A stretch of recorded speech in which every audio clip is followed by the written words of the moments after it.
All right, I'll call this meeting to order. Please join me in the Pledge of Allegiance. Pledge allegiance to the flag of the United States of America and to the republic for which it stands, one nation, under God, indivisible, with liberty and justice for all.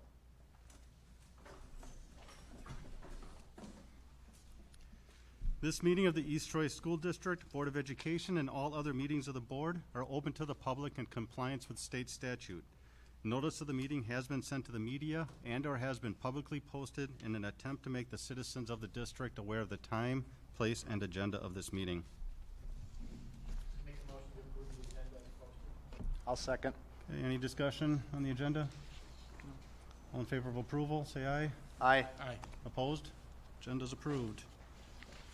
Make a motion to approve the minutes of the July 12th, 2021 regular board meeting. I'll second. Okay, any discussion or changes to the minutes? All right, all in favor of approval, say aye. Aye. Aye. Opposed? Motion carries. Public participation. Is there anybody here tonight that would like to speak? Yes, sir. Yes, I have a... If you could just come up to the microphone, please, that'd be great. Thank you. Yes, good evening. My name is Michael Dreyer, and I have a question for the board members. And I would like to know how many of the board members support instructions of critical race theory? A show of hands if you support it. I do not, but I it do really not, isn't a I topic. do not support critical Yeah. race theory. Really, Okay. Public participation is more to speak to the board, really not for back and forth. Okay, yes, So- okay. Okay, great, I understand, and thank you. And this is what I think is still important for our school board. My wife and my daughter have been teachers, and we have been aware that there's always a disconnect, with all due respect, and I'm not asserting that it's that this is a situation for our district, between the board, the superintendent, and the teachers. But I would recommend that the board write a letter to the teachers and staff of your position on critical race theory, but not only critical race theory. It has to be critical race theory or any derivation of the word. For example, acceptance learning or teaching, teaching acceptance. There's many different words for critical race theory. And so we would, I think we would recommend that you write the letter to advise that your position, but also write a letter to all parents, because this is a very important issue. And then finally, in this letter, there are 3 items, and this is the 3rd one. Include your board contact in case there is any deviation, because what's going to happen is that there may be workshops where they will be discussing subjects related to critical race theory, or there may be certain activities that teachers, unfortunately, may be required. If they are put in this spot, and it's not because of the school administration, it's not because of the teachers, but it's maybe, who knows, it could be Madison or Washington, D.C. So that is, that's my recommendation. Okay, thank you. All right, thank you. Can I comment on that for a minute? I really don't want too much Okay. back and forth between the board and public comment. All right. All right, anybody else? Excuse me, this is my first time. So what do you do, consider it then, or?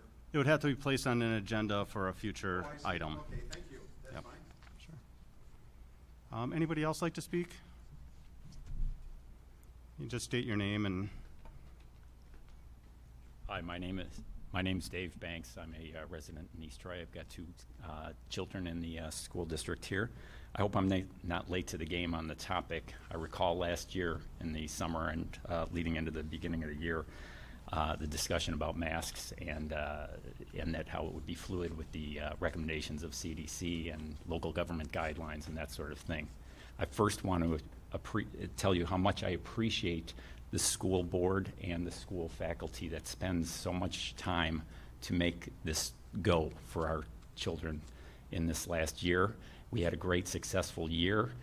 We made it to the 1 yard line. Unfortunately, didn't send the greatest message by repealing the masks for last week. I think you guys missed an opportunity, but that's my opinion, to carry through and see it forth. I'm not sure if the ship has sailed on this topic, and I wear a mask more often than I would like to. I'm not a fan of them. Even early on, I was reluctant. I probably have a perspective that crosses, I'm going to guess, from what I've heard from your voices over the past couple of years, probably meshes with you guys, but I think I'm probably in the minority on this topic. And I really would strongly urge you to consider that back in April, you guys held a 4-1 to stay the course with masks. And I'm guessing that this summer, we didn't do the masks and weren't mandatory. I'm guessing that in the fall, going through the school year, they're going to be optional. These are kids. A good portion of them don't have the ability to get a vaccine. A good portion of them don't have the common sense, and that's not an insult to this is just in general about kids, don't have the common sense to keep social distancing, spacing. I've seen it, out with my kids and stuff, and heck, I've seen it with myself, and, it's hard to be responsible all the time. I just hope that we send a clear and consistent message to the kids, and I would ask you two things, that if you think at some point during the school year you're going to make it a mandatory requirement, but it's not at the beginning, and you think there's just that chance of it occurring, just start out the school year that way and just ride the course, because this way the kids won't be distracted by the kids that aren't wearing masks or the kids that are getting pressured because they're wearing masks, and we can all be focused on the schoolwork, and then everybody's on the same playing field with regard to that.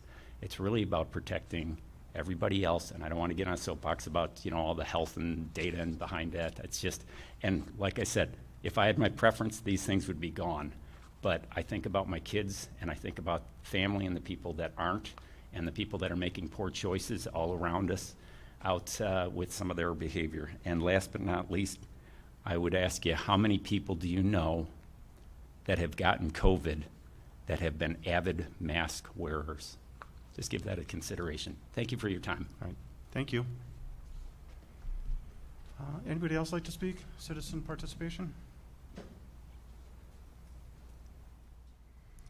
All right, we'll move on.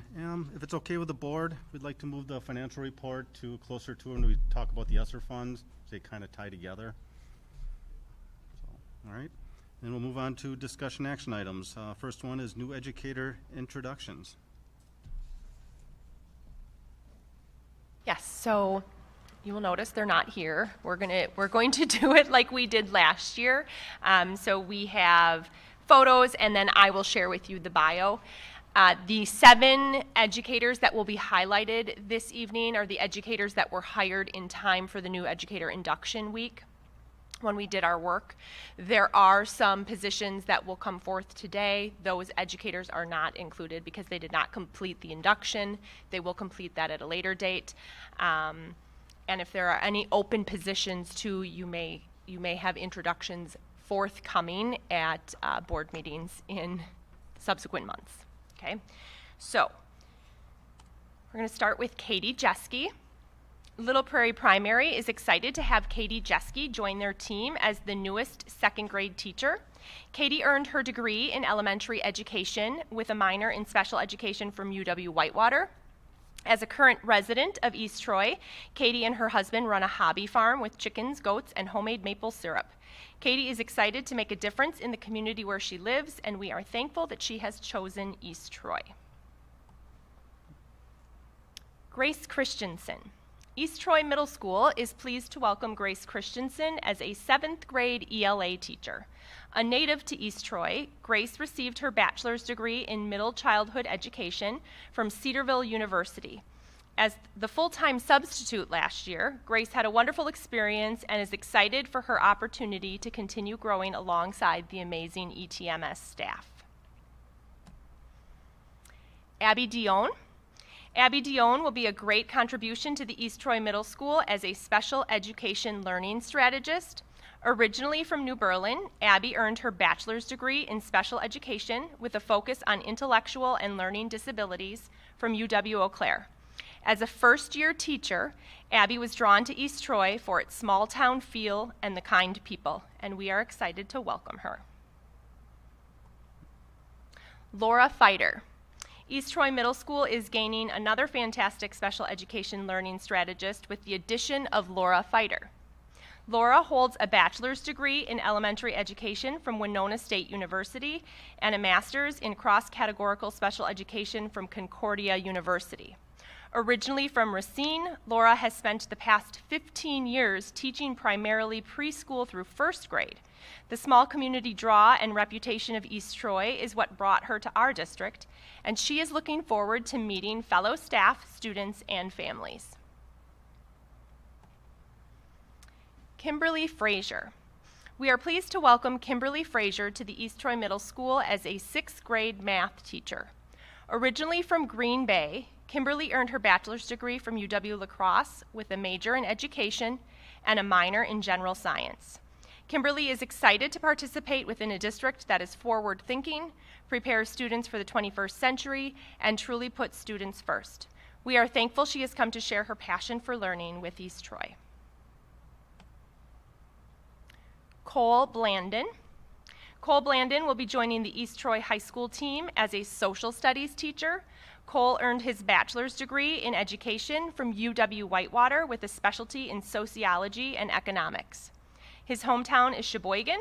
He enjoys cheering on the Bucks. As the year begins, Cole is most looking forward to having a direct impact on students within a smaller school district.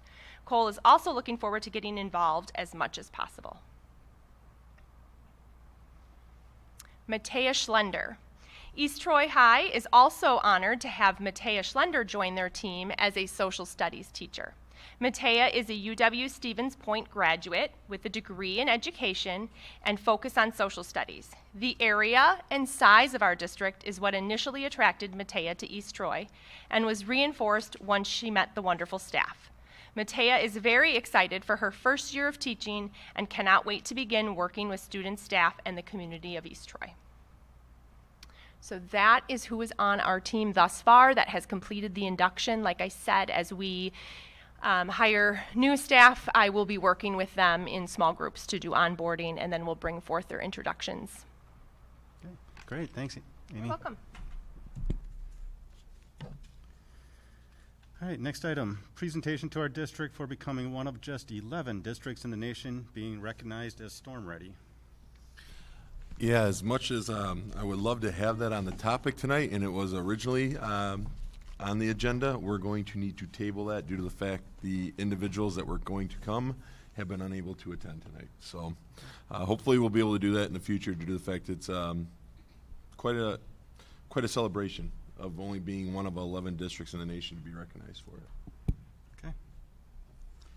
Next item, staffing resignations. We're going to go around with building level administration just to make sure that we cover everybody. So Pete, can we start with you at the middle school?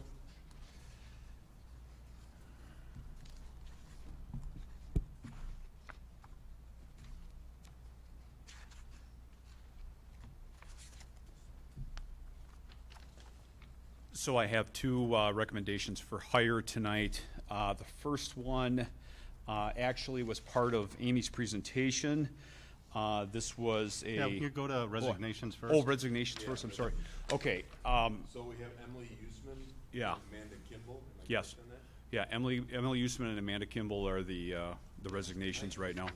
I'm right What's in that? front of you. I can read the letters if you Okay, I don't have the letters with me right now here, so... Okay, I'll you read do them right in that. front. Thank you. You bet. Excited to get to your hires, huh? I know you've been working hard, so. All right, so the first one is from Emily Usman. Dear East Troy Community School District, please accept my resignation from my position as both the 7th and 8th grade math teacher at East Troy Middle School as of August 19, 2021. While this has been a tough decision, I have to make the decision that puts my professional goals first. I have met some extremely talented and caring people through my time at East Troy. I am very saddened to leave the teachers I have had the privilege of working with while at the middle school. I hope for the best for the East Troy community, students, and staff. Best, Emily Usman. The other one is Amanda Kimball. Please accept my resignation from my position as sixth grade math teacher at East Troy Middle School. While this has been a tough decision, I have to make the decision that puts my family's best interest first. My son is starting kindergarten this year, and I've been offered a job teaching seventh grade math in my home district where he will attend school. It is bittersweet to end my time at East Troy, bitter to leave the amazing group of teachers at the middle school that I've had the opportunity to work with and learn from over the past 8 years, and sweet to begin the next chapter in my career. Thank you for helping me grow as an educator during my time here. I hope all the best for the East Troy students and staff. Amanda Kimball. All right. Do you want us to do all of them, 10, maybe at once? Might as well, can we just have one motion then to Sure. accept all Kate? of them? So I added a couple others to your table. The first one is the physical therapist. She said, I regret to inform you that I will no longer be moving forward with this position. I have been offered a position through one of the school districts I just recently finished covering an FMLA for. This was a very difficult decision as I really enjoyed getting to know you and your team. I had frequent discussions with my family, but we ultimately decided this was best for me at this time. She decided on the district that she did because she'd built many strong relationships and it was closer to her home. I apologize for the inconvenience and thank you very much for your consideration and kindness throughout the last few months. So this was a position that we had filled earlier in the spring, so she never actually started working here but did have a signed contract. And then the other one is from Betty Spittelmeister, our school social worker at the middle school. Good evening, Kate and Pete. I'm really sorry to inform you, but I'm putting my letter of resignation in. I love East Troy and the connections that I've made with all of you and the students. However, I'll be working closer to home, and at this time, I feel that this is the right move for my family. I apologize for the short notice, and with the school right around the corner, this decision has not been easy and has been very difficult to make. If you need anything, please do not hesitate to contact me. I truly mean that. Sincerely, Betty Spittelmeister. And looking around, Lindsay, Kent, are there any other resignations at this time? Okay. So the administration is recommending approval of those staff members that have submitted their resignations, and just so the board is well aware, we have already received the liquidated damages, so we do not need to have anything pending. All right. I'll make a motion to approve the resignation of Betty Spittelmeister, Kelsey Tenaglia, Amanda Kimball, and Emily Usman. Second. Discussion? This really probably isn't a surprise. Yeah. I think one of the things that's worth pointing out, we have the letters in front of us, but one of the comments is that one of these folks that had to pay damages, their new district was more than happy to pay their damages on their behalf. And I think that speaks to kind of where this whole, I mean, it's not just East Troy, and I don't want it to sound that way, but it's a reality that we're facing when we're competing against bigger districts. So, Yeah, it's the nature of the entire job market right now. Yep.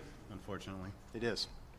And I think as we know, right, the difficult part is in any type of business is always finding quality replacements, and supply and demand is in every type of profession, which dictates a lot. I think from an educational perspective, the difficult part is you're talking about August 23rd today. Yeah. And that is the difficult component in regards to we post as fast as we can when we find out. We try to go through an interview process in an exponential way, but in an expedient way, but with doing it with quality. And we're going to always make sure we're trying to find the most qualified and highest quality candidate. But yet, students are still going to come on that first day, whether or not we have a quality candidate or not in that position. So I think that's the stress levels a lot of times at this time of year when you're facing resignations. I add one other thing. These are professional staff resignations, but we've had a lot of support staff resignations too. So that's kind of an area that is becoming more challenging to fill as well. The one saving grace in all of this is it looks like at least the 4 resignations we have in front of us tonight, at least they're staying within the education field in their current manner. I'm getting a little concerned we're going to start to see people that make the decision to go back into private. Yeah, they're going to go into private industry. And I know there's always a lot of talk about we want to behave more like private industry. but I think we want to be, be careful about how we approach that too, so. I'll be happy to bring some data on that too, Bob. I think that's a great point, due to the fact there's been quite a bit of data being collected in this past, I'd say, 24 months to actually last decade. And in regards to what universities are experiencing at one point in time, 2 decades ago to the last decade, and that is quite a significance and difference of people that are graduating in the educational field. Well, So the- as we know, when you're talking about a high school math teacher, a high school science teacher, or possibly in some of the pupil services areas, sometimes we will only have 2 to 3 candidates Yep. in some of those positions. And then you are battling every district that also is in the same area, along with CTE sometimes in the career and technical educational fields. And then and I don't know if people realize, then you're in a bidding war. Yep. And it is a bidding war. I mean, and there's only so much monies in a plateau that we can go to in our district. And in some of those larger districts, there's just no way we can match what some of those offers are being provided to teachers. The other issue is I was approached by a headhunter 2 weeks ago, and the comment that they made was they are going after public school teachers now with a concerted effort for non-education positions. And the issue is that if you can hold the attention of 32 16-year-olds with trigonometry, the sky is the limit. If you can communicate, if you can keep them engaged. So, I mean, we're going to be fighting a multi-front war when it comes to retaining top talent. Staff always finds great people to bring in and to fill those positions, but it's going to get more challenging.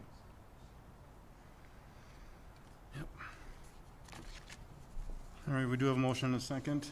All in favor of approval, say aye. Aye. Opposed? Motion carries. Next item, staffing recommendations. Mr. Sines, this time you may run up to the mic.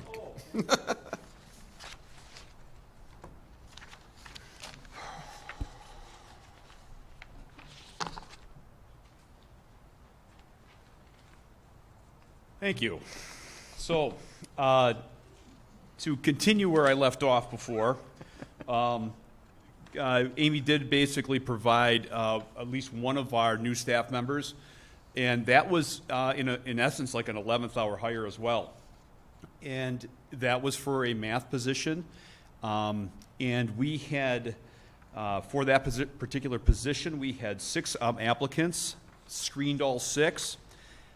Interviewed 2 candidates. Understand that not all of the candidates were qualified for this particular position.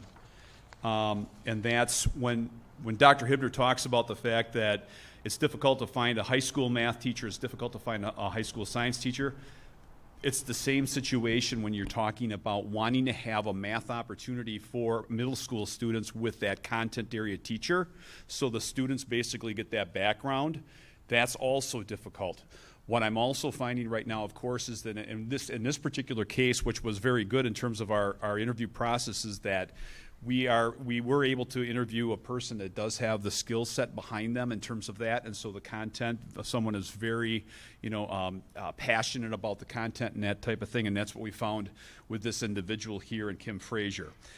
She does come to us with about 8 years worth of experience in the public schools. I think she's 9 years total, with one year being in the private sector, in the private schools. And that's where she taught science, and she also was involved in the middle school areas in both in Sheboygan and also in Delavan. So I do recommend Kim Frazier for our middle school 6th grade math position. The other one here, I had to wait a little bit on, and it was a part-time Spanish position. We had, after our individual retired at the end of last school year, we posted that position. We got 1 applicant for it, and it was the person who had retired, because we had to wait the number of days before that they could basically look for employment within the public school setting. So that situation where I had an opportunity then to talk with that individual, I offered that person the position this morning, okay? And I recommend Janelle Francis to come back and teach our part-time Spanish at the middle school. That, to me, is also a situation that we also have to be very aware of. You know, our opportunities of basically teaching the modern languages, you know, to our children and wanting to start those opportunities early. The candidates are not there. They're not out there right now. I think that we should be very aware of that. And Chris is talking about also that universities are not producing these teachers. There's reasons behind that. I sent an email to Whitewater today asking about another position here, if they are producing any students that would be available either at semester or maybe now as an intern opportunity. So that's what we're getting ourselves to. All right.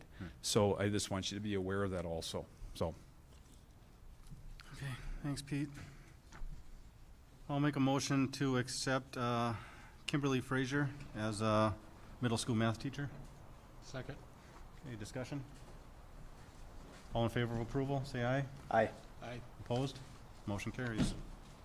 I will make the motion to approve. Do we need a motion on Janelle Francis? Okay. I will make the motion to approve Janelle Francis as a part-time language teacher at the middle school. I'll second it. Okay, discussion? That's a great get back. All right, all in favor of approval, say aye. Aye. Aye. Opposed? Motion carries. Yep.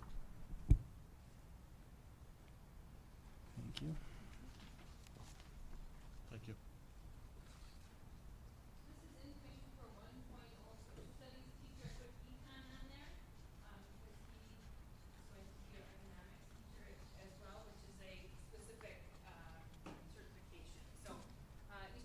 Recommends Cole Blandon as the 1.0 social studies econ teacher. Cole comes to us straight out of college at from UW Whitewater. There was 5 of us on his interview team, and he did a question and answer for about 30 minutes and then walked us through a lesson. As part of his interview, we gave him a tour and then did a little Q&A. So we interviewed 5 candidates. 21 applied. Some unique characteristics of Cole: he has an economics license, a sociology, and then the social studies licenses as well. He is very involved in junior achievement and looks forward to bringing that to our school, or his knowledge with him, to help us. And he has tutored, taught summer school, and had great experiences in his student teaching references as well. He also has a great deal of knowledge in regards to soccer and is interested in coaching here at East Troy High School. So it is our recommendation to hire Cole Blandon for high school economics. Make the motion to approve Cole Blandon as the 1.0 social studies econ teacher at the high school. Second. Okay, discussion? All in favor of approval, say aye. Aye. Aye. Opposed? Motion carries. Thanks, Stacy. This one on your tables as well. So this is a special education teacher for Little Prairie. This is a new position due to a student transfer in, so this would be through transfer of service because we have a student coming in who has needs that we don't currently have in our buildings. So we need to add staff in order to be able to meet those needs. So we posted the position on August 5th. And had it posted until filled. We received 2 applications and intended to interview both candidates. We had 1 interview. The other candidate did not return our contacts. And we were very fortunate because the candidate that we got is Katie Steffen, and she was fabulous and really a great fit for this position. She has experience working in a similar kind of position in her prior district, and has just recently moved into the area. And she comes with dual licensure with working with students with intellectual disabilities and learning disabilities, as well as regular education licensure. She had really excellent references who talked about how she could foster positive relationships with kids, really adapts to multiple learning changes and student needs, and that people really felt like she would be a great fit for the position that we do have. So, Katie Steffen. I'll make a motion to approve the hiring of Katie Steffen for the 1.0 FTE special education teacher. I'll second. Any discussion? All right, all in favor of approval, say aye. Aye. Aye. Opposed? Motion carries. Thanks, Kate. That's it? Okay. Next item, approval of donations. Yes, in your board packets, we have a few. So the first one was a donation from East Troy Lumber Company. It was a generous donation of $250 for the equestrian team. The second one was from Witt Supply Company, and that was providing topsoil with a value of up to $300 for our reading garden. And that'll be discussed later tonight what the reading garden is.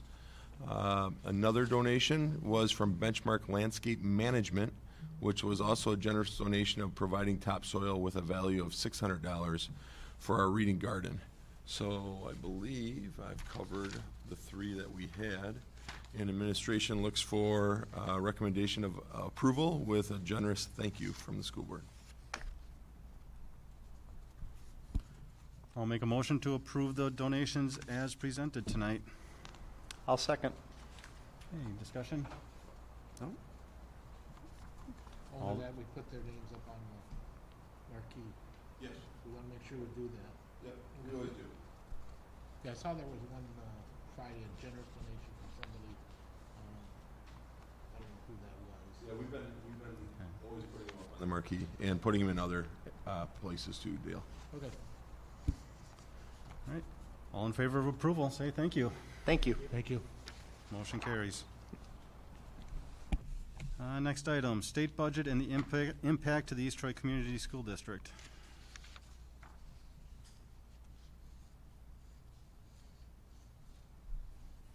Hi, I've got this one for you tonight. Let me just find the page.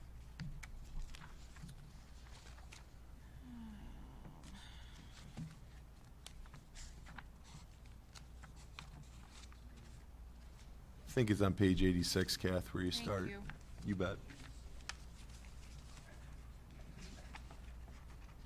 Funny. Thank you. Okay. So in July, the state budget was approved. I have a summary printout here if anybody wants to look at anything specific or ask any specific questions. I can read what positions were. Usually it's what the agency requested, what the governor proposed, and then what the Joint Finance Committee voted to approve, and then the governor signed off on. So on page 87, you have the Baird forecasting model, which you see every November, December-ish, whenever it's complete at that point, which has, especially when you're going into a 2-year biennial budget cycle, very preliminary assumptions in it. And one of the assumptions in here, for example, was $200 per pupil and the revenue limit formula. That did not happen. So what page 86 is about, kind of taking you back from page 87 to page 86, is the first line is the numbers that were our deficit numbers in the Baird forecasting model. And then, as of July, what's changed now goes in the next line items.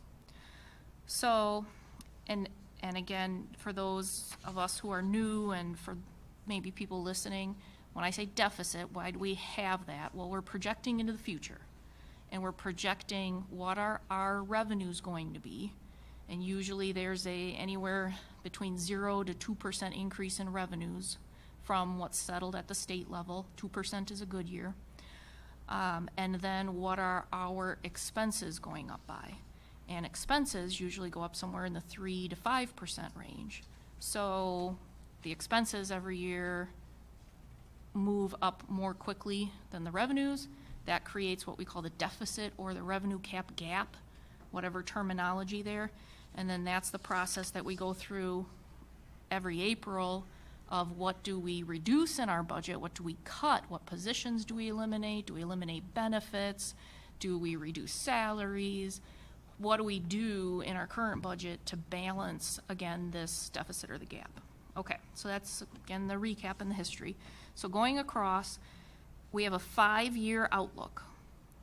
Again, it's hard to even pinpoint your very next year, but we try. We try our best to have a crystal ball and say what are our next 5 years going to look like, even though so many variables change constantly, okay?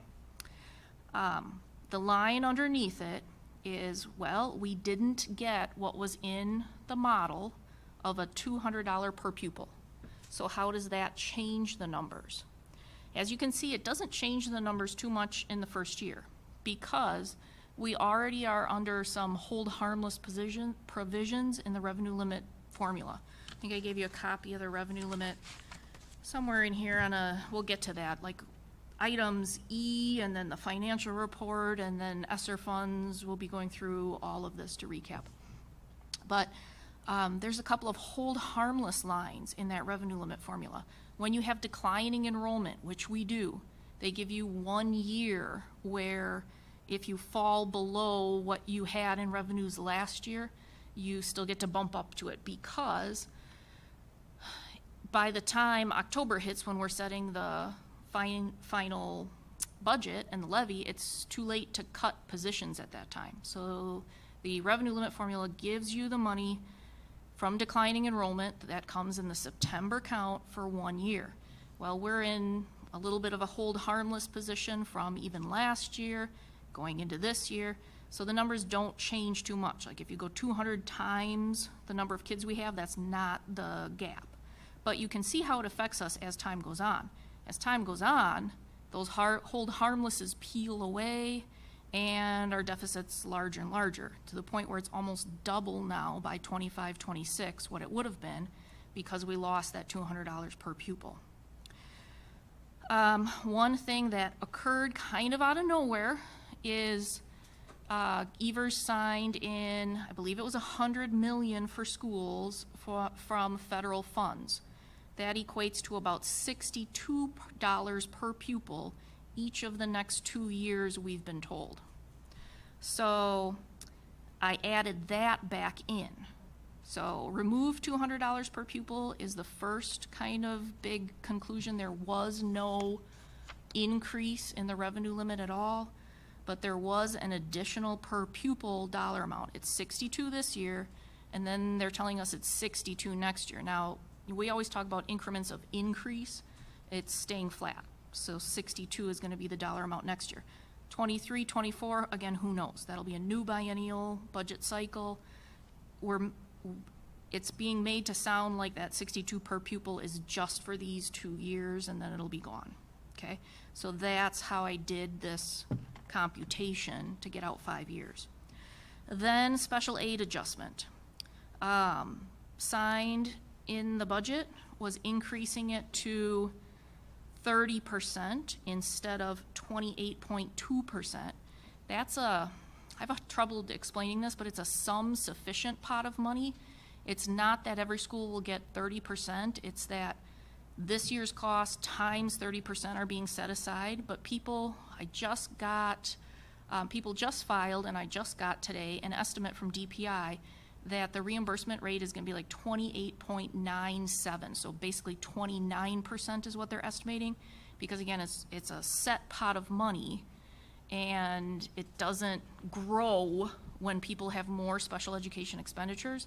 Instead, the percentage gets less, if that makes sense, because every school district has to split that set pot of money. So again, that number is going to change because just found out today it's not going to be reimbursed at 30%, it's going to be reimbursed at 29%, which is basically, it happens every year. So we have our old compounding deficit, we have our new compounding deficit, and then I have one of those new with all these assumptions put in the Baird model on page 88. And what was, I guess, key to me when I was computing this, so, well, how much did we change? How much did we get better or worse, right, out of all of those little steps? And there weren't a lot of steps. To be honest, everything was shot down. Every proposal, like full year, 4-year-old kindergarten, shot down.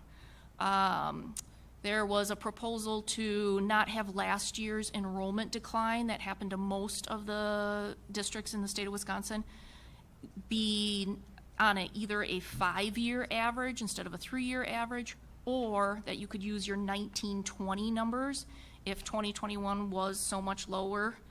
Again, didn't come through. A couple other things just, again, didn't happen. So there's very few actual adjustments in the biennial budget. But in 21-22, when you net all that out, we're worse by 43,148, not a big deal. 22-23, though, we are worse by 416,000 in, again, the early stages of the projections. September counts going to be huge. Is it going to be better or worse? Because we, in this model, have enrollment bumping back up. Because if you recall, when we went to referendum, we didn't want to overestimate the amount of money we needed. So we already had our enrollment bumping back up from the 2021 we hoped was COVID-related issues. People were not sending their kids. And I'm not talking about virtual. If students were virtual, they were counted. It's if they chose homeschooling, if they went to a private school, those were the kinds of declines. 4K and kindergarten especially was, I think 4K was down by about 50% last year. People just didn't send 4K kids last year. So again, hoping that those enrollment numbers bump back up this year, and that's already included in the totals. One thing I realized today that I did not put on this sheet is what was the original, again, deficit for 22-23, looking 1 year out. It was 588,500. So what I'm saying now is we have an extra 416 on top of that, 416,000 on top of that. So we're basically at $1 million deficit. Again, lots of numbers are going to change. This is a big future outlook. We'll know more in November, December as we get the final pupil counts for sure in September and nail down the numbers. But, you know, basically what I'm trying to say is it wasn't great news what got signed as the state budget. It gave us, on our projections, almost double the deficit for next year, and then you can see it's, again, worse and worse and worse in the future years. So that's what I wanted to recap on the state budget.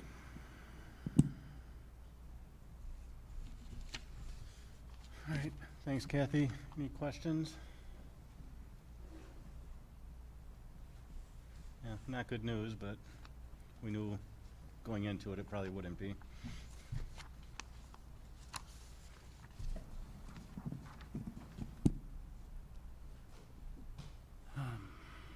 All right, next item, middle school reading garden.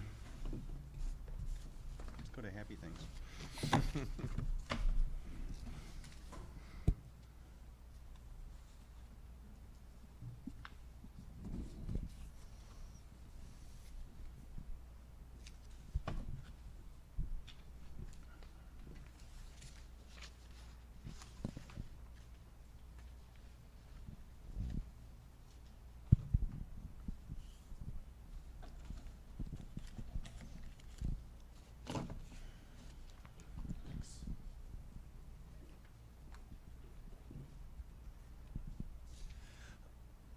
I just want you to be aware that the schools have still been pretty busy in terms of making some upgrades to our facility, and it's not necessarily, of course, like a roof and parking lot and so on and so forth. But a couple years ago, Tracy Gross, who is sitting back here right now, she is one of our library assistants at the middle school. Came to me with an idea about how we could begin to incorporate more reading into our children's lives and those kinds of things. And of course, this has a lot of, there's a lot of components that basically come into this, but of course, if we start thinking about it, some of the areas that we want to be able to improve is not only for our ability of our kids to read, but then also create an enjoyment for reading that's basically going to last for a long period of time. And as you basically, as I go through this presentation, you're going to see a lot of opportunities that are going to give those students that component there, that love of reading, but then also the opportunities that you're going to see where there's a lot of collaboration that's going to be happening within this project here, not just with the middle school students, but with the middle school students and the high school students, with the middle school students and the high school teachers, with the middle school and high school students with private businesses. And so moving along with this real quick here, just to kind of bring a couple of things to light here, and I do appreciate Tracy because she's got a very good way with words in terms of how she puts things together here. So there's a lot of, she did this presentation and she did this very well for me, which I do appreciate here. Looking at purpose, okay. Our outside, we need a purpose as well. We have our buildings that have a purpose, but then our outside within our facilities also need a purpose as well. We always think about athletics, and we think about, maybe some of those kinds of things for physical education and so on and so forth. But then we also, of course, have a purpose inside here where students are asked to sit in this, and she uses a rectangular tables, rectangular shaped books, which are organized on rectangular bookshelves. If you think about that, it's very true, in terms of being very linear in certain things. And so how do we bring these things to think outside that rectangular box that we have in our building? Couple things about learning outdoors, and you can just start thinking about that and the enjoyment that you can have with that, not just as part of maybe some of the things that you've done at home or something like that, and maybe in some of the businesses that you've been involved in here, but our teachers are allowed to extend their learning to the outside in different ways. Students basically might be an apprehensive, like, why are we going outside here? And then all of a sudden they find that enjoyment and basically say, well, this is our classroom as well. And so this learning outdoors is an opportunity to basically use our outdoors as their classroom as well. There's proof behind this in terms of data that boosts students' academic performances, self-esteem, creativity, motivation, and problem-solving skills. And there's a couple things that actually were built into this project in terms of the setup was for the project-solving process here that was put forth here. And most importantly, great way to encourage reading. So let's look beyond the library door at the proposed site. It took me a couple times to go through this here, and I don't know if you did this on purpose here, but she put this picture in black and white. And it's very important here that when we open up to the outside, everything it's kind of like Oz, right? The Wizard of Oz. When Dorothy gets to Oz, it's color. And this is that situation here, so it brings on that whole different look in terms of some areas for that. So if you can imagine that southeast corner of our building here, this is doors 10 and 11 right here. Specifically, door number 11 is the one that's attached to our library. We're proposing this area that basically is about 50 feet outside of the building. It won't encroach on any areas used by PE classes nor after-school sports. We do share the space with our community, so there's a lot of community involvement that uses our facility, and Tracy and the group of students and some of the other people who are involved in it were very careful about that to make sure that there was plenty of that space for that.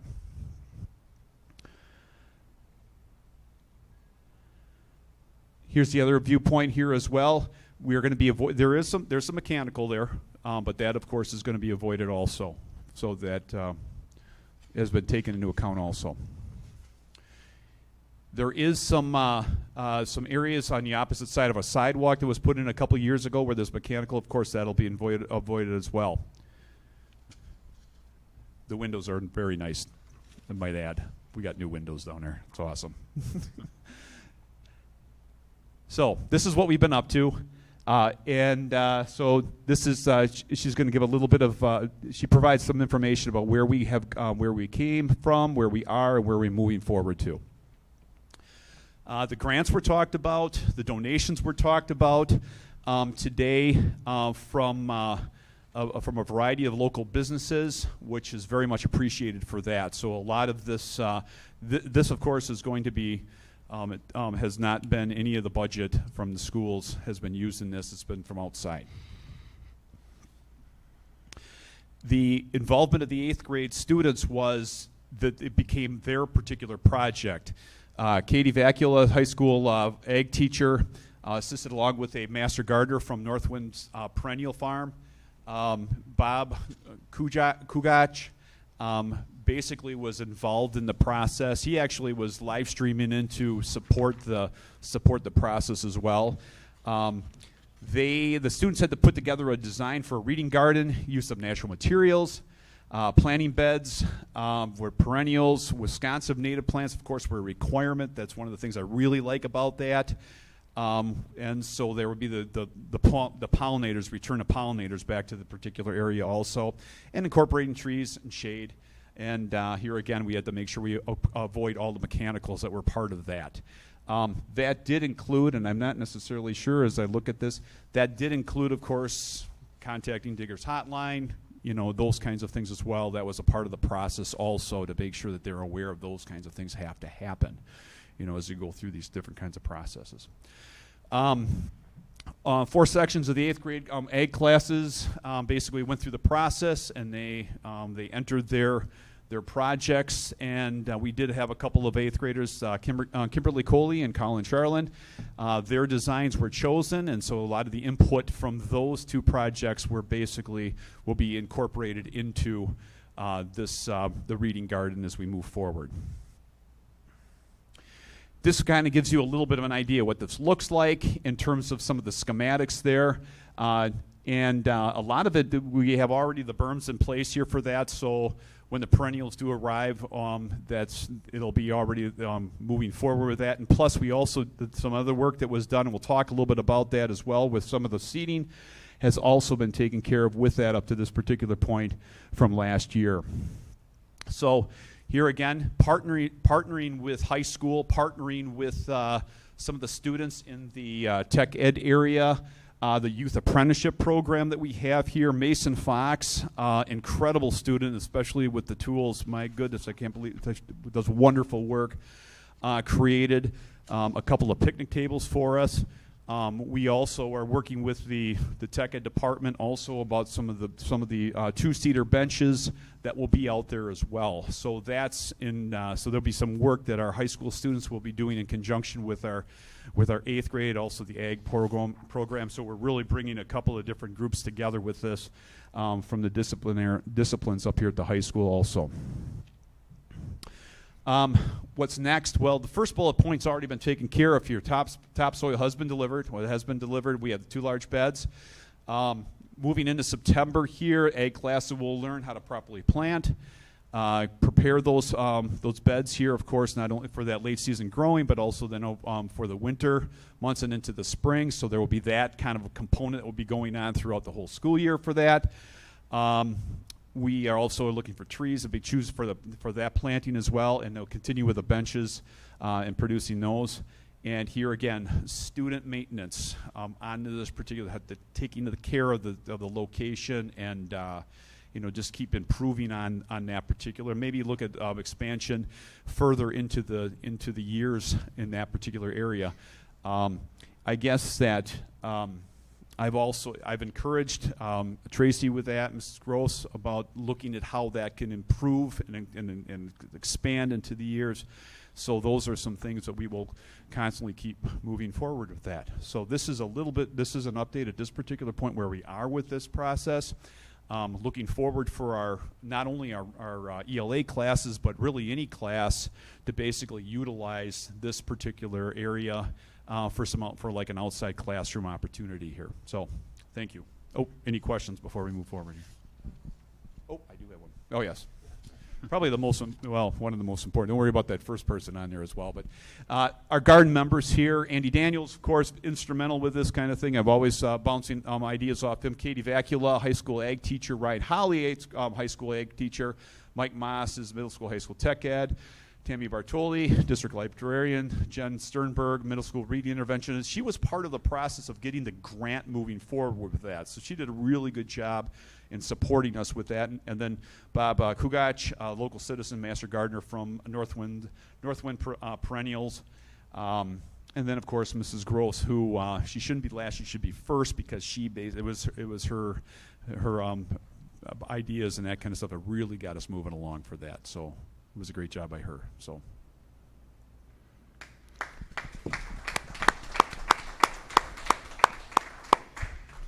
Great, thank you, Pete.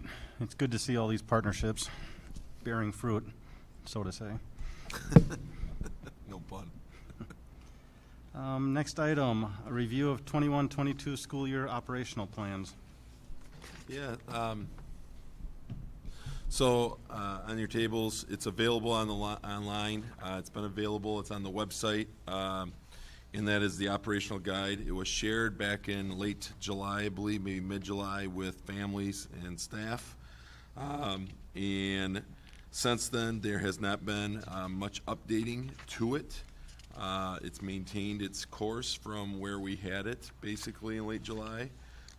The administrators and supervisors, primarily Andy Daniels, our building grounds director and safety coordinator, has met with us and the administrative team a lot, and we continue to look at, obviously, the operational guide weekly, discussing the CDC, the Department of Health Services, Walworth County Public Health, what they're recommending. As we know, one of the recommendations right now that they are recommending is use of face coverings inside of school buildings, regardless even of the vaccination status. Currently, in case people are unaware, DHS defines high, and this is DHS, this is not East Troy, this is not Chris Hibner. Currently, DHS defines high transmission as 100 or more confirmed cases per 100,000 people in the past 7 days. Substantial transmission is 50 to 99.99. Moderate transmission are 10 to 49.99. Again, that would be per 100,000. And low transmission from 0 to 9.99. So if you take August 1st through the 7th, which is what I recently shared with some people, Walworth County, not East Troy again, Walworth County was listed as a high transmission area with 120 positive cases. However, that is per 100,000 people, so it's really approximately 0.1%. East Troy, I just looked up as of August 23rd within the East Troy School District, which is the geographical area of the East Troy School District, so we understand that component of what they're taking in that. East Troy School District geographical boundaries would be a moderate transmission at 42, which was on August 23rd, which is today. Just so everyone's aware of that. So we have looked into and talked to most of the Rock Valley Conference schools are having face coverings be optional. The Rock Valley is the conference that East Troy Community School District is in for athletic events. Most of them are having face coverings be optional at this time, at this given time, with the exception of McFarland School District, due to the fact McFarland is in Dane County, which has a mandatory face covering policy in Dane County now effective until September 16th, 2021. So if everybody recalls, the last May the board had discussed and adopted per a motion making face coverings optional for students and staff, and that language remains in our operational guide to date. We recognize that families and parents may have different opinions on it. We respect that. But at this point in time, right now, going forward is face coverings will remain optional throughout the K-12 school district for staff and students. We are providing the live streaming as choices for our students again this year. As of last week, we had 11 students who will be engaged in the virtual live streaming throughout our district. And we also had 3 who had signed up for the Rural Virtual Academy, RVA. which is another proponent of virtual learning full-time that we're providing outside of the district. So at this time, we recognize, as I've stated before, that that number could increase. That was about what we thought and projected at one point in time when we were providing multiple modules of learning platforms. But now we do recognize it's fluid. And so some people may elect to choose to go virtual live stream. With that being said, I want it noted, one of the big things we had stated in the operational guide and that we have been strongly stating was, A, we encourage the in-person, but we respect that people have different opinions and rationales as to why they're choosing which education. We respect that greatly. But with that being said, we also stated that if somebody were to choose virtual live stream in our district, that they are committing to at least the trimester.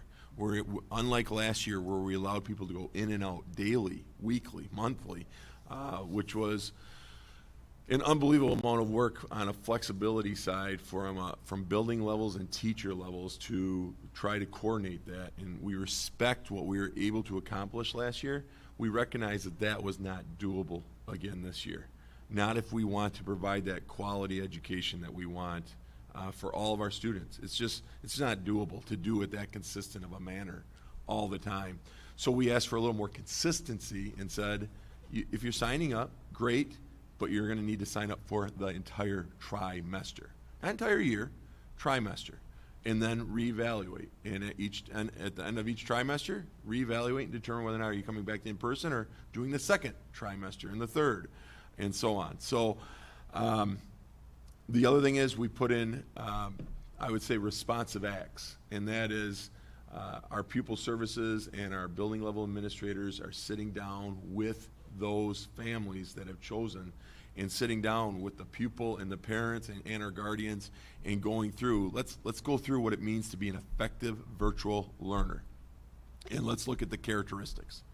And let's determine, you've made the decision, we respect that, but let's make sure we understand what that means and that you really have the necessary skill set and attributes to have success in that learning platform. In the end, even if there's a disagreement, obviously it's the parents and the families and the students that get to make that choice since we're providing it.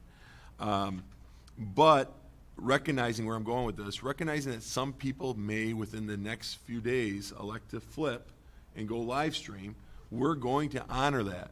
But we're not going to honor that throughout the whole first trimester by any means. After tonight, the administrative team will be sitting down immediately tomorrow and figuring out a date, a specific date, and it will be quick, like a very quick turnaround. Like we're going to provide parents and say, look, if you have changed your mind and want to do virtual learning, you must provide this to us by this date. And we're talking like 24 or 48 hours due to the fact it is only fair to help all of our building level and especially classroom teachers know the number of students they would be looking at for that. We do not anticipate, from at least the number of calls I've received, and I think I've talked to all the building level administrators about the number of calls they've received, we don't anticipate a large number changing if it's based upon people contacting us. But we want to make sure that people understand that and are aware of it and have that option, but they would have to make that selection very quickly. Due to the fact, remember, they made that selection back in July, right? They made that back in July and early August, so maybe things have changed for some people in their minds and their views that they might feel more comfortable and differently now than they did 3 weeks ago when they made the selection. So we want to provide that opportunity and not make people feel that they're stuck to something they selected a month ago. So that's our way. There are many other additional factors that we've been considering, right? Obviously, all staff members and students above the age of 12 have had the opportunity to get the COVID-19 vaccination.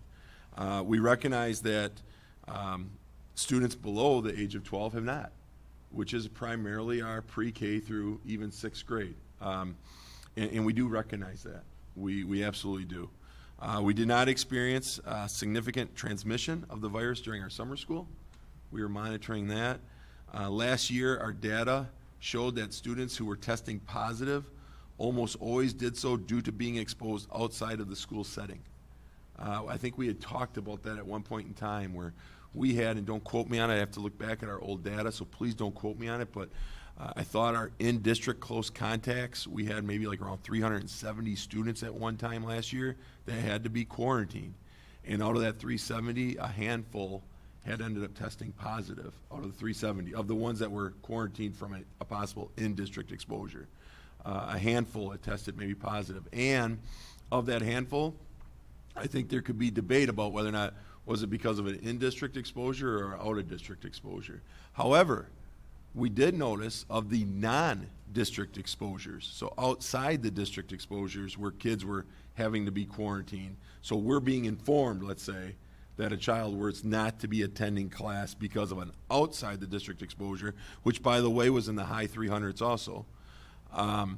We did notice that there was more positive cases in those manners, and especially when there was exposures in household.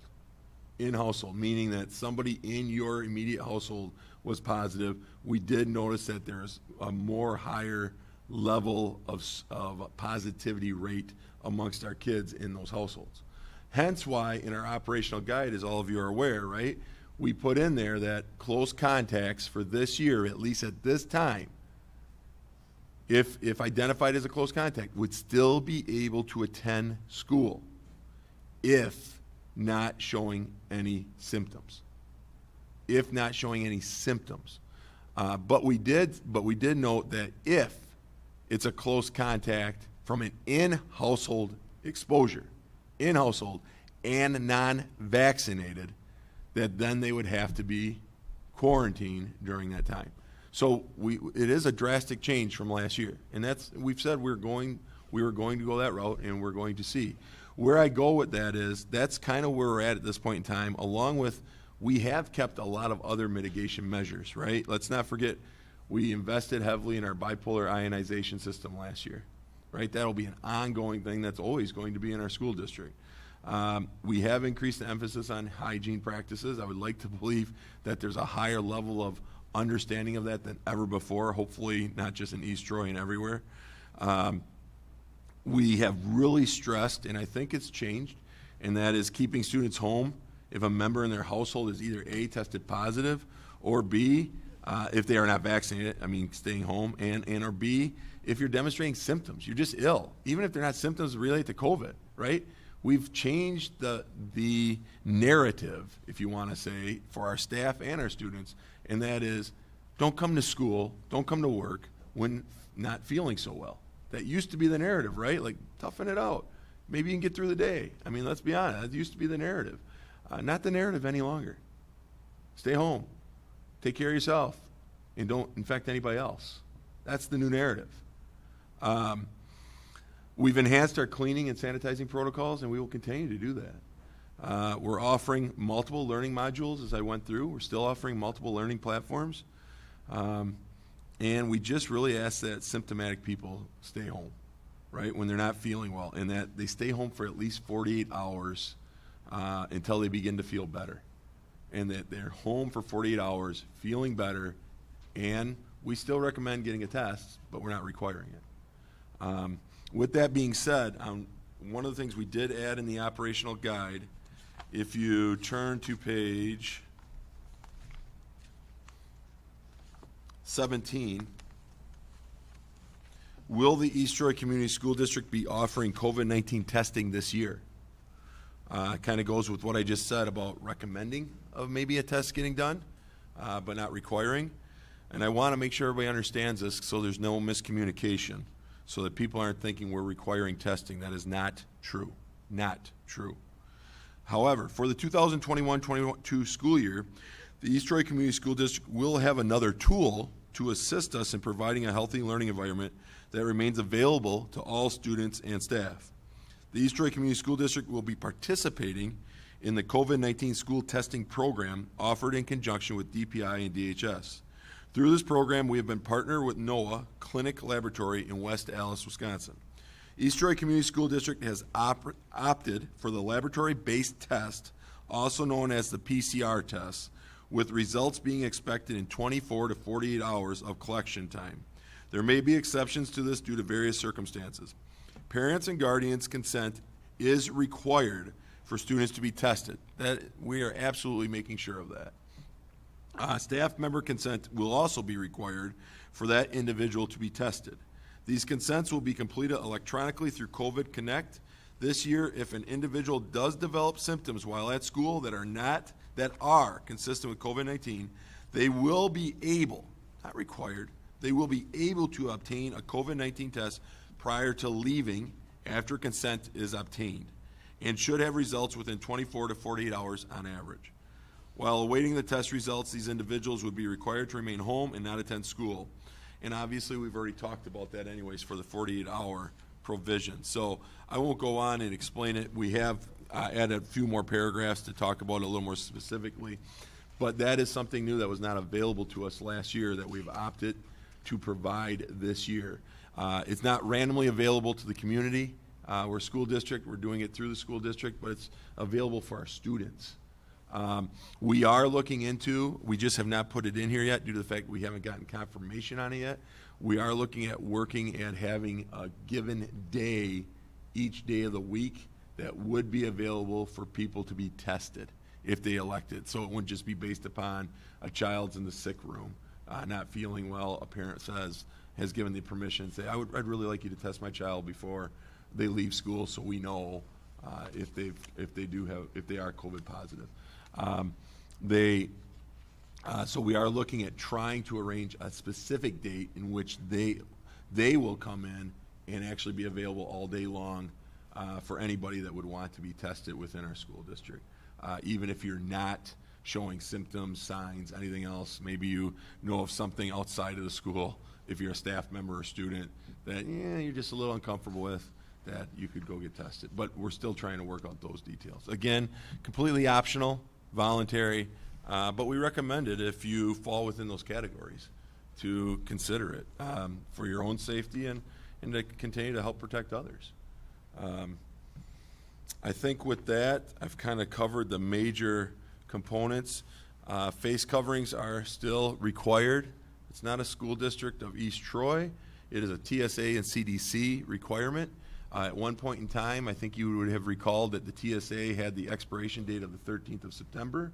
That is now the 18th of January.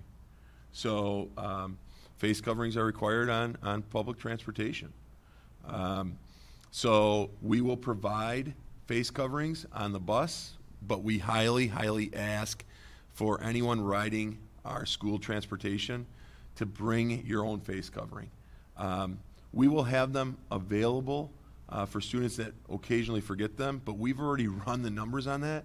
If students, I'm going to say it the way it is, if they're being defiant and saying, I'm not wearing a face covering on school transportation when it's optional at school and I don't plan on wearing it at school, well, here's the problem with that. A, it's required of us to have face coverings on the transportation.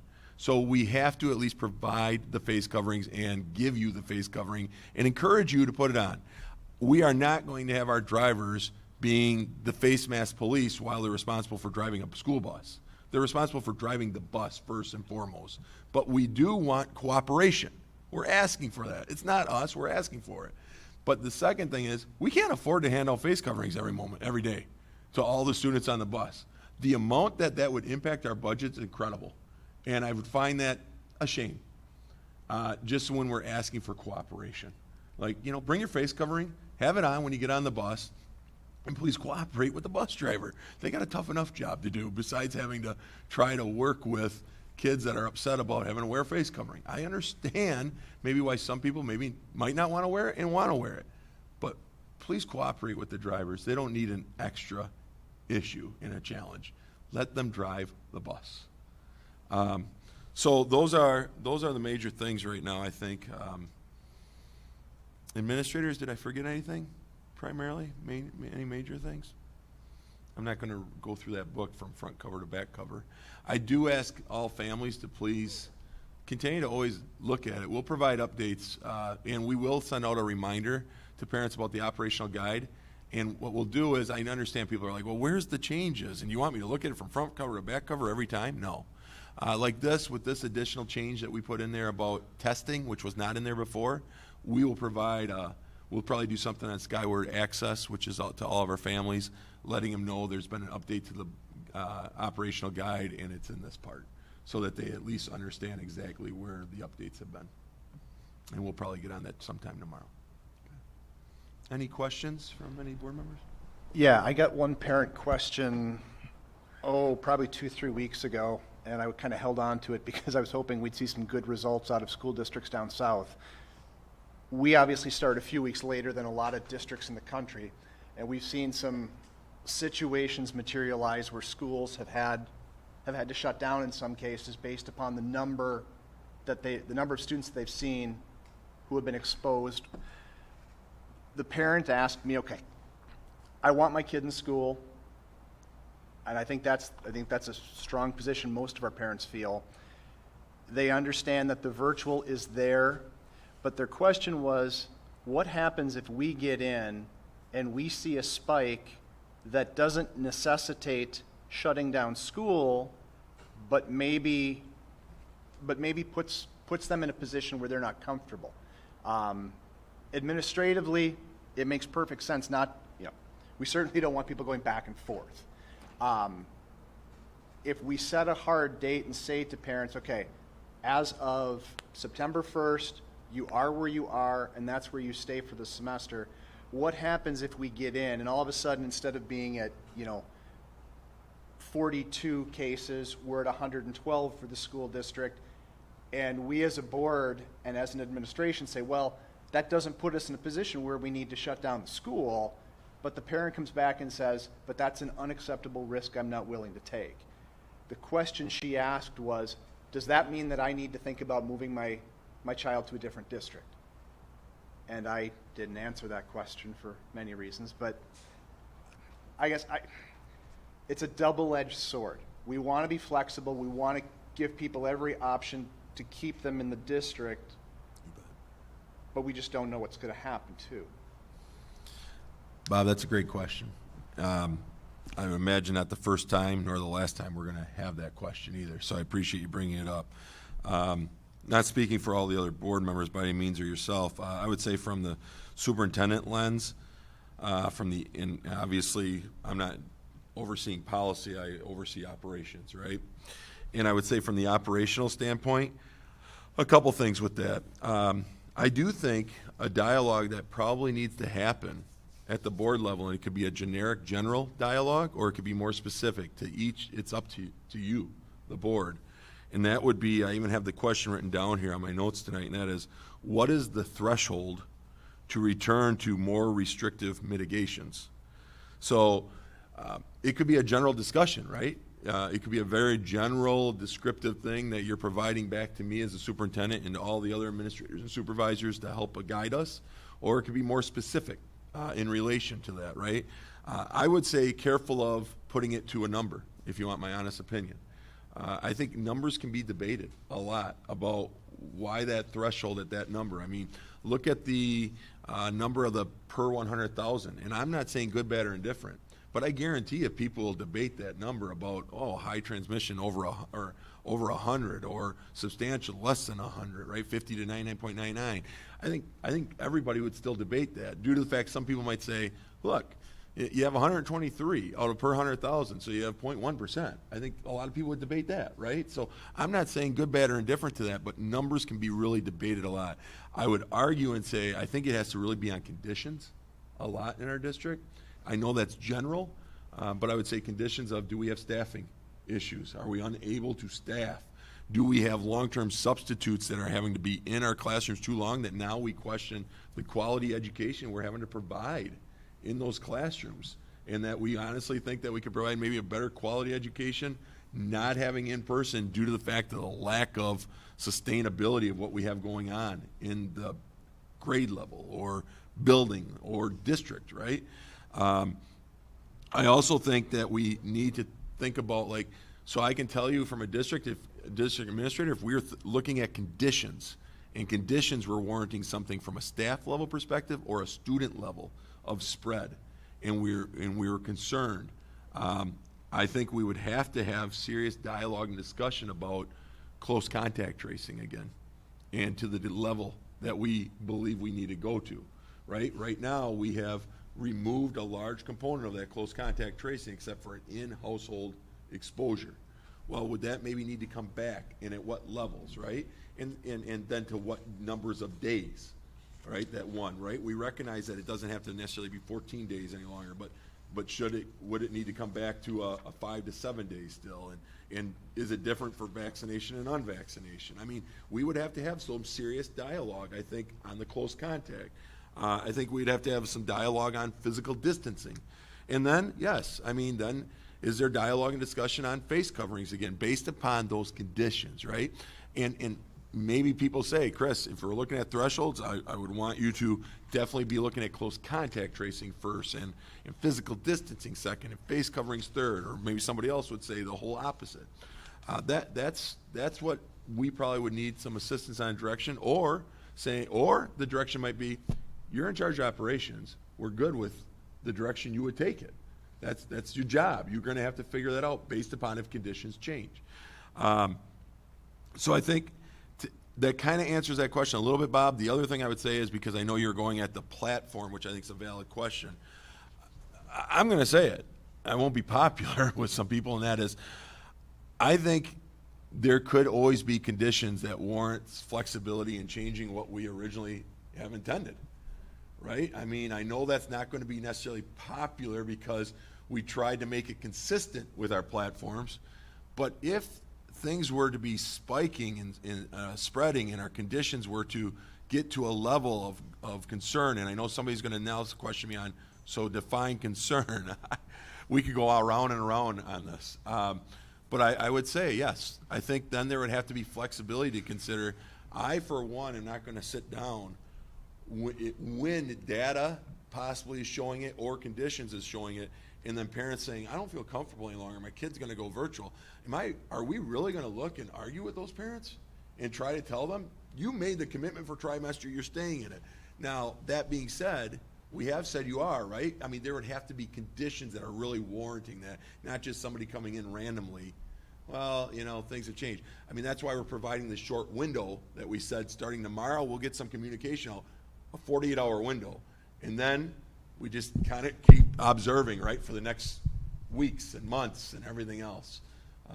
So I know it's not a specific answer, but a general one.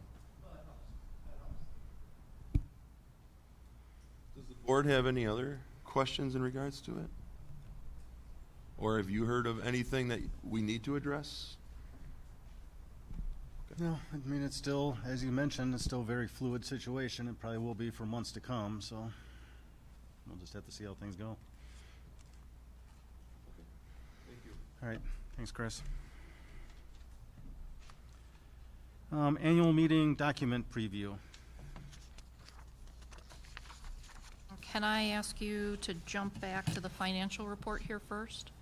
And then, because again, all three of these items go together.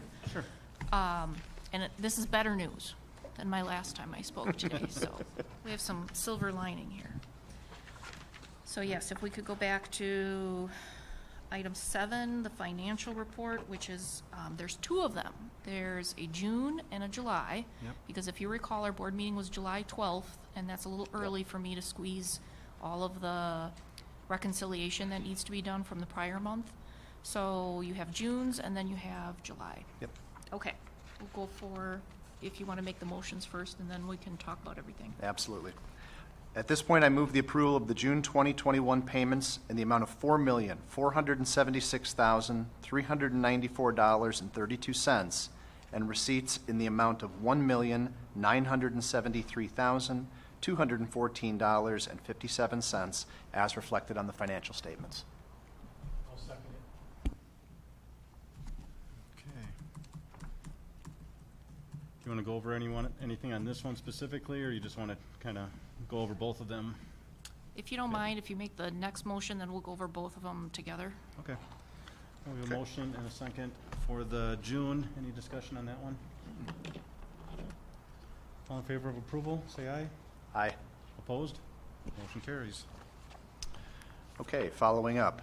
I move the approval of the July 2021 payments in the amount of $822,808.58 and receipts in the amount of $435,382.28 as reflected on the financial statements. Okay.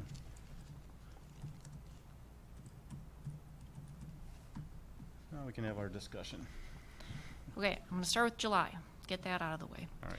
July is, you hear me say this a lot at this time of year, very preliminary, numbers are gonna change a lot between now and October again because of your September count happens third Friday, September. Equalization aid comes through in October, we set the final levy in October. Even the annual meeting that I'm gonna present, very preliminary numbers again at this point. So July is just 1 month into the 21-22 school year. You do have a balanced budget from the, again, reductions that you made in April. And we're proceeding again on updating all of those numbers with new hires and anything we find out on the variables as time goes on. Okay, now June. June is what I like to talk about because it's locked, it's done. The auditors, every public school in the state of Wisconsin gets audited every year by a list of, you have to be an audit firm that can do school audits. It's a different requirement than just any audit. So there's a list of approved auditors on the state website, and you have to go with one of them. So they have come and gone. They were here a week in July, and then they were here for the prelim audit, they call it, in June, where they close up anything that they can close up. So far, I don't have any changes to the numbers as we're going to talk about them tonight. And we did end June very favorably, okay? So if you look on page 12, I'm going to go to page 12 for a lot of this.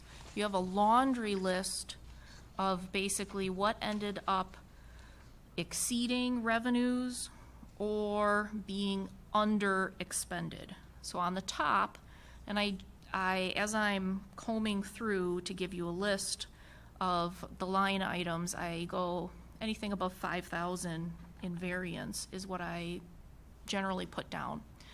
So the big number you're going to see there in revenues, that is an increase over the original budget last October, is $467,923 of Esser 2 monies. If you recall, that came to us in like December, January of this last year, and we were able to offset COVID-related expenses that we had in the 2021 school year. Long-term substitutes, we had 4.5 positions. Health room aides, you had barriers, you had sanitizer, you had, what else was in there? I'm trying to think. Air purifiers. The spray that goes on tabletops and surfaces was actually, nope, that was an Esser 2. Different HVAC thing, the bipolar ionization system that goes on the vents, that was Esser $1. I don't even have that on the list because that one we knew about when we settled the budget last year going into October. That was about $225,000. Private schools got about $13,000. We used the remaining on that bipolar ionization system. But the Esser 2 funds, we got $750,000-ish, so $467 is used. You're going to see that a little later, again, when we talk about it. I'm going to point out another bigger one in the revenues, $57,498 HRA forfeitures. Back in 2013, we did a change to post-retirement benefits. There's no longer, except for grandfathered people who were here 15 years or more at that point, but there's no longer that new employees get, say, any amount of health insurance upon retirement. Instead, we contribute annually to an HRA, health reimbursement arrangement. If they leave prior to being here 10 years, that money's forfeited, goes back to the district. So that's the amount of the forfeitures that were collected from people leaving last summer. Again, not budgeted for, because at the time you're building the budget, you hope everybody's gonna stay, nobody's gonna leave, so you don't include the forfeitures.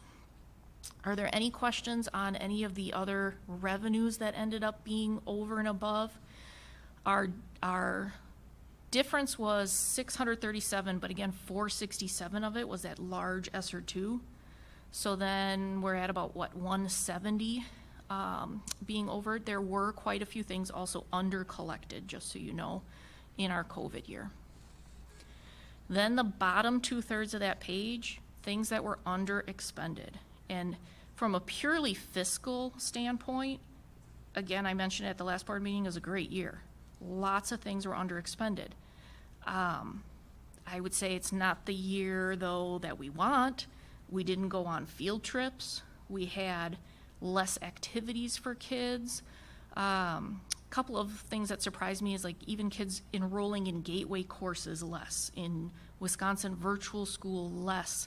That's when they take unique class coursework. I don't know if, again, everything was kind of in a, what was the word you called it this morning in service? We were in survival mode. And I think people just didn't do a lot of the normal things. So what I tried to do there is I put asterisks next to things I thought were lower because it was a COVID year. Because we just didn't do those, again, in our COVID survival mode. Because when I was first combing through this, I thought, oh my gosh, can we reduce the budget by these line items and not have to make reductions? But I kept thinking they're going to bounce back. These were not things that are going to continuously stay under budget. We didn't do a textbook replacement cycle. We only purchased one bus instead of two buses. Special ed was another one that, if you recall, we had a number of special ed aides that didn't return. They took leaves of absences. We made do without those positions. Correspondingly, a lot of their kids were also not in attendance. So, again, we anticipate that to be bumping back up. Summer school last year, summer school 2020, was very, very, very minimal. Again, when I look at this from a quality of education standpoint, again, and not a fiscal win, I hope we don't have another year like this. Another thing about frozen salaries and frozen benefits. When COVID hit the year prior, and we were again seeing projections of the budget having $0 revenue limits, wisely, I think, we said, it's not a year to increase salaries and benefits. We're going to save that. It did allow for, again, the 2021 budget to end in the positive, much, much more so than it would have without those things. But can you freeze salaries and benefits forever? Absolutely not. And the tough part about that is you've seen from some graphs I've given you in the past, we're not above our competitors. We are slowly, becoming lower and lower in the market with salaries and benefits. So again, it's not something that we want to keep doing in order to balance the budgets. But Going off what you kind of said Yep. really quick, Kath, and that is where you said, well, we have to be careful that just because we see a cost avoidance or a cost savings in 1 year, that we can remove that from the line item or reduce it in the line item, such as what Kathy just said with salaries, right? Well, the board approved of salary increases for 21-22, right? We came back with the budget this year saying we're not going with salary freezes this year again in 21-22 to help with the structural deficit. We gave the salary increases per recommendation, your guys' approval, but that came back, right? So Kathy's point, right? She had to put it back at the proper line item because it's not a savings for next year. one thing I want to point out, if you are keeping track and have your pens handy, about, I want to say 5 lines up from the bottom, I wrote line items with greater revenues collected. If you want to strike that, I use the same formatting as up above. That should say line items with less expenses. I switched to expenses here. Again, the top was revenues. I just noticed my copy and paste mistake there. But under expended line items were 1.3 million. We ended, if again you're looking at all the totality, we ended at 931, and that's because we also did authorize Andy. If you recall, he went through a couple of those items some board meetings ago. We had him overspend for building and grounds projects about 450,000. So again, that took some of that, some of those items that were under expended and put them to good use. I think it's not too much different. You know, when I sit back and I analyze this, It's not too much different than the old philosophy of you spend, you save, and you donate. You spend as the budget goes along, you try to save, in our case, and that'll be on the next sheet that I show you with fund balance. We're still building our fund balance. But then, so we gave, Andy some money to spend, building and grounds, things that needed to be done. We save for fund balance, but also long-term investment, I'm hoping, with using some of those assets in fund balance, like I'll talk about in a little bit. So again, that is what happened in June, okay? So if you go on page 13, and it didn't happen in June, it happened all through 2021. We had, a year with a lot less expenditures occurring. So page 13, if you haven't seen this before, and I realize I left out an A on top of my fund balance on the graph there. This is a tracker for basically, there's a snapshot taken every June 30th. It's the fiscal year end, again, of all public schools, and auditors use this snapshot a lot, and they say, what's your fund balance on June 30th? And fund balance is something that changes all during the year. Every month you approve those monthly revenue and expenditures. And like today, you read somewhere expenditures were 4 million and receipts were 1 million. That's constantly changing the fund balance. It's constantly changing what this number is. But this is the June 30th snapshot in each of those years. And what you can see here is in 2011, 2012, the board made a conscious effort to put in a policy that we will not go below 15% fund balance. Because there were a couple of years back in 2007, 2008, 2009, fund balance was getting pretty slim. And what that means when fund balance gets slim is we have to go to short-term borrowing for a greater amount than we do now. I'm saying that because we still short-term borrow. And I keep thinking, and as I talk out loud, I need to do it. I want to put another column on these that show you what we short-term borrow every year. I think that would be helpful. Because I told you this number's changing all the time. Usually by the time you get to November, if you didn't short-term borrow, your fund balance would be 0 and then negative until property taxes come in January.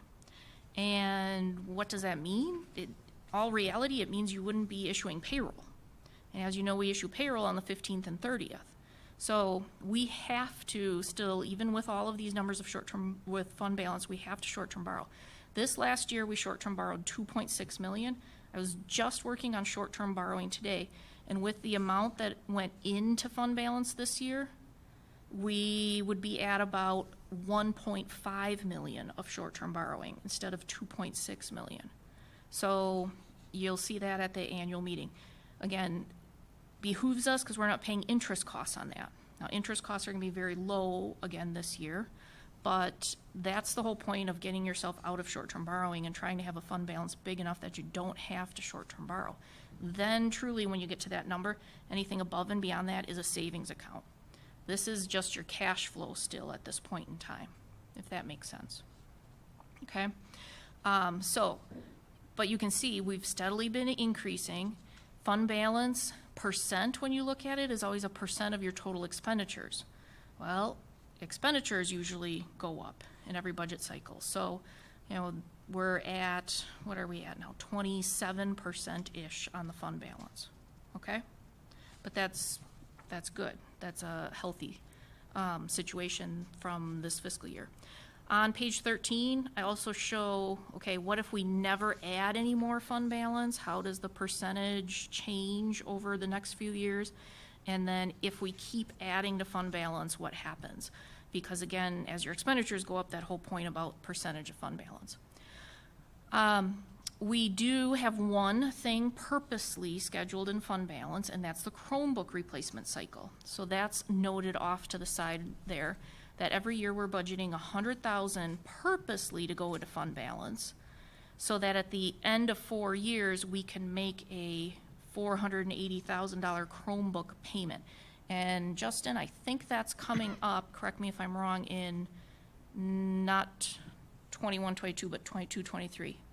Okay, so 22, 23, you're gonna have 480,000 coming out of fund balance for that, okay? Staff Chromebooks, by the way, are this year, but he just filed for an emergency, another COVID-related fund, and possibly we'll be able to get some Chromebooks covered this year, which would be great.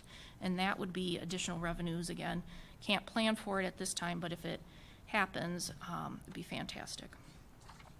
Okay, so that's your June snapshot, and we knew all along this year we were running considerably under budget, about 5% under budget compared to a normal year at 100%. So, you know, again, we knew some of this good news was coming. With that, I'm going to show you what'll be at the annual meeting. And let's see, that is on page 105.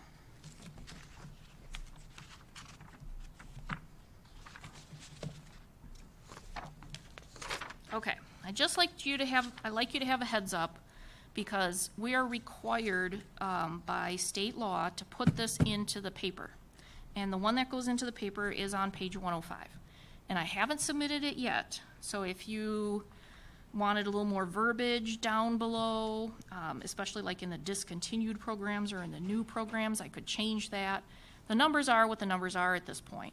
And again, I've frozen them, and they're gonna change considerably until October, but we have to, again, stop at some point making changes and then develop all the documents that we're gonna proceed with. So, a couple of things. I think people's eyes go to the bottom right-hand corner and look at bottom line percentages, right? That's what people do, naturally. So if you do that, if you follow the bottom right-hand corner, you see a negative 0.92%. Are you with me on that one? That is a tax rate decrease.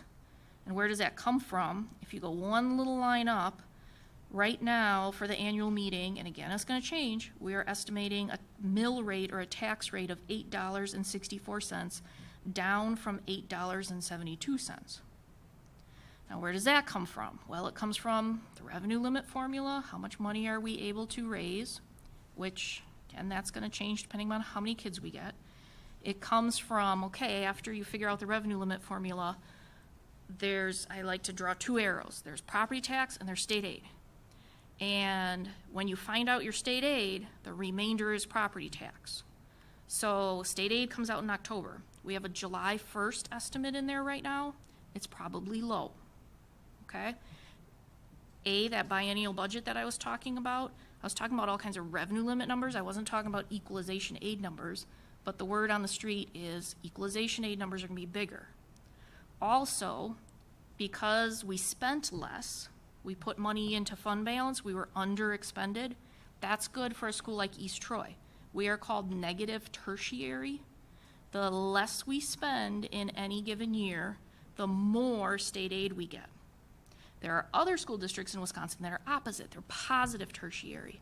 The more they spend, the more state aid they get.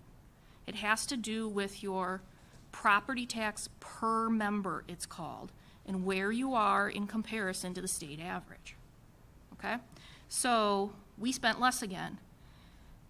That should make our equalization aid go up, should make our property taxes go down. So and then last thing, I used a 2% rate of growth for property values. Because what the mill rate is, it's your tax rate per 1,000 of assessed values. And I used 2% over last year's. We got a preliminary from Baird maybe a week or two ago, and I want to say it's either a 6 or 7%. I don't have that memorized in my brain right now. But that means, again, mill rate should be down even further for a lot of these things. Now, Kate today mentioned transfer of service. That's going to go the opposite direction. That's going to raise our levy. But the other things should be, again, offsetting that. And what I like to go into the annual meeting with is almost like a worst case scenario. I like to go in with a higher number to the annual meeting than what happens in October. I think people appreciate that. We go in with, again, a more conservative and then end up better or equal, then life's good. So we're showing a negative 0.92 or a negative about 1% on the mill rate. We're showing the mill rate going from 872 to 864. Hopefully it'll be even better than that. The total levy is a 1.1% increase. And that's what I'd like to get from you guys today. Are you comfortable with a 1.1% average levy increase going into next year too? Because then the last piece of this is, if you tell me you're comfortable with like a 1.1 and we end up lower on all of those puzzle pieces I talked to you about, we can debt defease in Fund 39.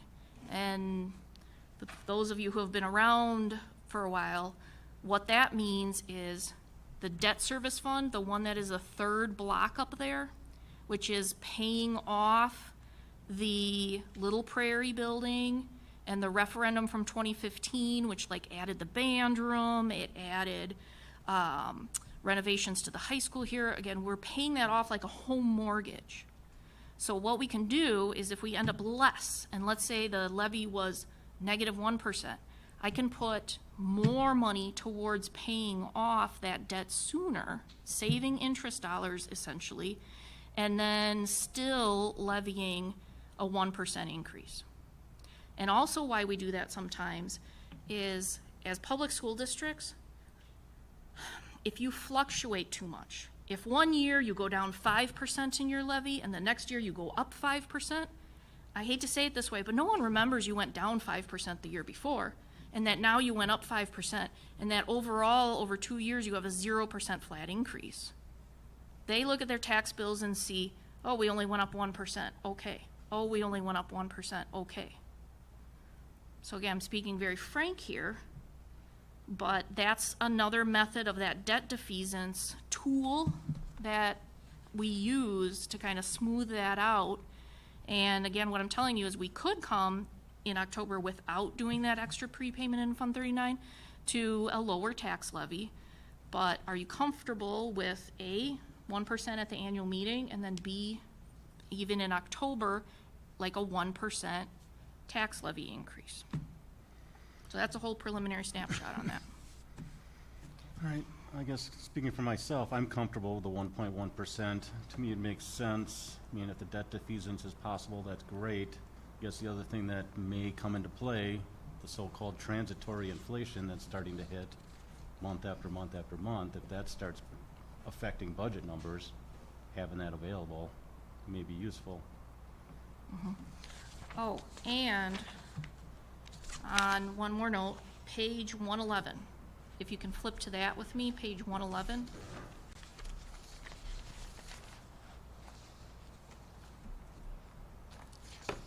This is a sheet that you'll see at the annual meeting again, that I talk about quite a bit on the annual meeting. And this shows your 1, 2, 3 prior 4-year history. So, like in 17-18, the levy increase was 1.5%. In 18-19, the levy increase for us, and again, when you open your tax bill, remember there's lots of different taxing entities on there. All we can do is us.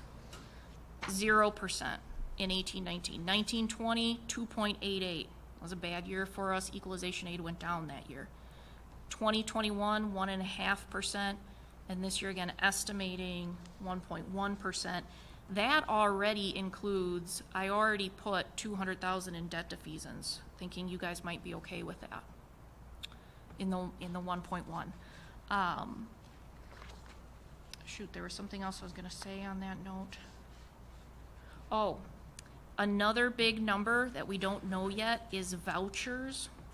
Vouchers are put on our private school vouchers, and they are put on public school line items now. And if you follow that one across on this page, page 111,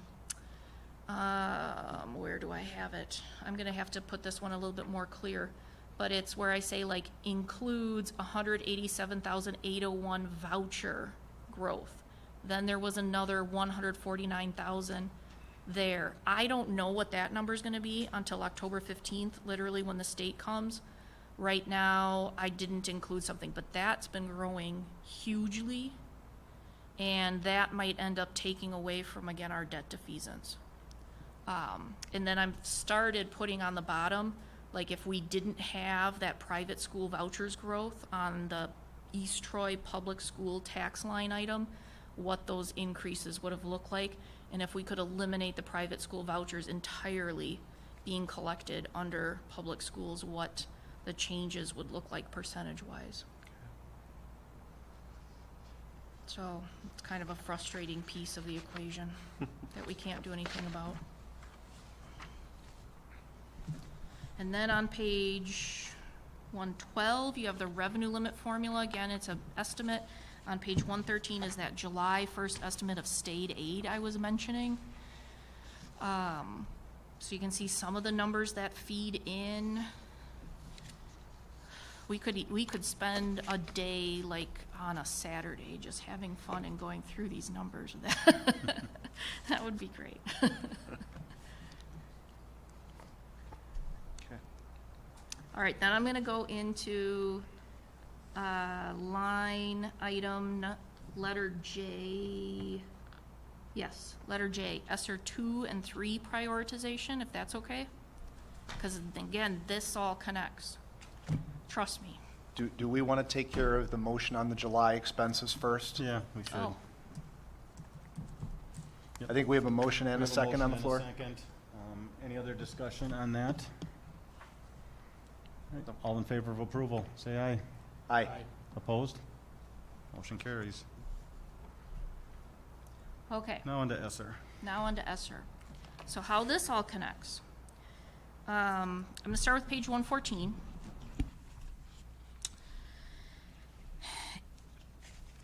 And I guess I'm just going to make note right now of what page 115 and 116 is. The board had asked at the previous board meeting for like a list of what we could spend Esser on. We've had this up before, we expanded on it, added a few more things. It's generally the items in yellow on page 115 and 116. But then, I'm gonna go back to page 114. We narrowed it down. Here would be administration, I'll just say my recommendation, if I was the only one who got to pick what we spent Esser funds on, which is not totally true because we've sat around tables and talked about this a lot, but I'll take the blame if you don't like it. Esser 2, we received $750,129. Again, that was in like December, January of this year. Next, previously approved at a board meeting in the spring was, okay, go ahead and use it against what I mentioned earlier, those full-time subs, the health room aides, the extra cleaning, everything else that we thought we were gonna have to go into fund balance for this year. Didn't have to because we got Esser 2. So we've used $467,923 of that. That was claimed, that was closed June 30th. Now, again, at a previous board meeting, we have also already approved some money of it going forward for 21-22. We still have 2 full-time subs. One split at the middle school, high school, one split at the 2 elementary buildings. I think we have 2 health aides, is that correct? Yes. Okay, and then some air purifiers. So we are budgeting, the next one's a budget dollar. We're still gonna use about $187,000. Now, we've gotten what Esser 3 is gonna be. I was estimating that at 1.5 million, probably in line with everything else I do. I was too conservative. 1,684,953 is how much we were awarded, okay? There's a rule about Esser 3 that you have to use 20% of Esser 3 on items mitigating learning loss. So if you, a minimum 20%. So if you multiply, that's 336,991, okay? So part of this brainstorming around the table in this yellow list over here on the next 2 pages was, what's our recommendation for that learning loss, okay? And I'll let Chris and Amy go into that in a second, but I'll finish running through the list. We basically came up with 2 things. 1, we could do PD, or 2, we could take some existing staff and code it to the grant, like interventionists that we already have on staff and that could qualify as learning loss. Again, we're recommending it in PD. 3, remember that sheet about we didn't get the $200 per pupil? A little bit of the talk out there, if you read the newspaper articles, is we didn't give you any kind of revenue limit increase from the state this year because you have all these Esser funds coming in, and you can use that to balance your budget. Okay? So if we go with that flow, remember I mentioned not this year, but next year, the additional deficit above and beyond the 588,000 is 416,000 by not getting $200 per pupil. So do we believe that philosophy, and do we budget $416,000 instead of having $1 million deficit next year? We go back to that original $588,000 deficit, and we keep $416,000 funded by Esser. But you know what I'm going to say, asterisk down below. Spending it on people and programs where costs will continue, existing or new, whichever way you do it, it's an issue for future years, right? Because you haven't cut something. You are just delaying the cut one more year, or, again, some people have said, oh, we understand that in this biennial budget we're giving you $0, so we will make you whole if we believe them in the next biennial budget. So what I'm saying is, like, maybe we would get a 5% increase in the following subsequent biennial budget, whereas we're normally getting a 0 to 2% increase. Do you want to bank on that? So if we use 416,000 for that, so that we don't have to cut $1 million, we only have to cut that original 588 come spring. If we use up all our Esser dollars, then what we plunked out here was you would have just over $1 million left of Esser dollars for the middle school HVAC renovations. And then you say, Kathy, but the plan that was proposed was like 2.4-ish million. And that's where I'm saying, remember the previous pages, you are in a good position. We could take out a fund balance. We have banked some assets for some investment purposes. You could use that. Okay, then I'm done talking, and that's how all of it relates together. And I'd like to hear what you guys think, or ask me questions. What do you need clarification on? I know that was a lot. So what does this number mean again? What does that number mean? You know, no decision needs to be made tonight either. So Yes. it's Thank a you. discussion action. I personally would say I'd prefer to have the full board here. I mean, Anna's the one who kind of asked strongly about the prioritization, so I'd really like to have her here so we could go through it. But I also think, I mean, you guys can disagree. You can absolutely do a motion tonight and see if it were to carry. But I personally would prefer to have the full board be involved in any motion in a vote. But that's just my opinion due to the fact it's a pretty strong component, and there's no rush, right? If there was a rush, I'd be like, well, we only have 4 members tonight, and we have to have a decision made. We do not have a decision made tonight by any means, but there's a lot of information, so I think I'd prefer, again, take it for what you want, but more dialogue and discussion tonight. But I did write action on the agenda just in case. Some member was like, I want to make a motion and see if it would carry. That's not for me to deny. So please note that. And then if you have questions in regards to the areas that we want to focus on, practices in regards to student learning, Kathy referred to as professional development, you'll notice that we put a heavy emphasis on strategic assessments. So we're talking about assessment practices within the classroom and district-wide, and then also collaborative and proactive solutions to address our ongoing behavioral and social emotional needs. And if you would like information in regards to what does that kind of look like, Chris, I'm more than happy to talk about it, to have the principals talk about it, and to have Kate and Amy elaborate on it also, because I think we all could probably provide more detail to all of you on that. where that kind of 350,000 comes up with from that whole proponent. One of the things I do want to point out is you'll see that we did a multi-layer to that, meaning we're not spending the 350 all in 1 year on assessment practices, from trainings and support that's needed within classrooms, and district-wide trainings, and on the behavioral and social emotional.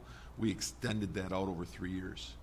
So, you know, beginning this year, if it were to be approved, we'd work that into this year and extend it out through the 22-23 and 23-24 school years also, because we do have the time to utilize that in Esser. And if we want to sustain something such as that, you don't want to do that all in 1 year anyways. You're not going to implement that and have it be sustained in 1 year.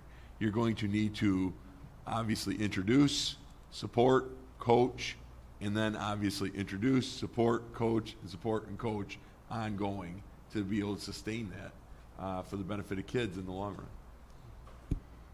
I think the 20% for student learning loss makes a lot of sense to me over time, and obviously it's been a rough year for students the last year and a half, so trying to build that back up through the budget process with this extra money makes a lot of sense. I guess from my standpoint also on this overall decision, which I agree we shouldn't make tonight, I'd like to have Anna here for the discussions, but it also plays into the longer term sustainability on where we're going to go years down the road. This is just a small piece of it.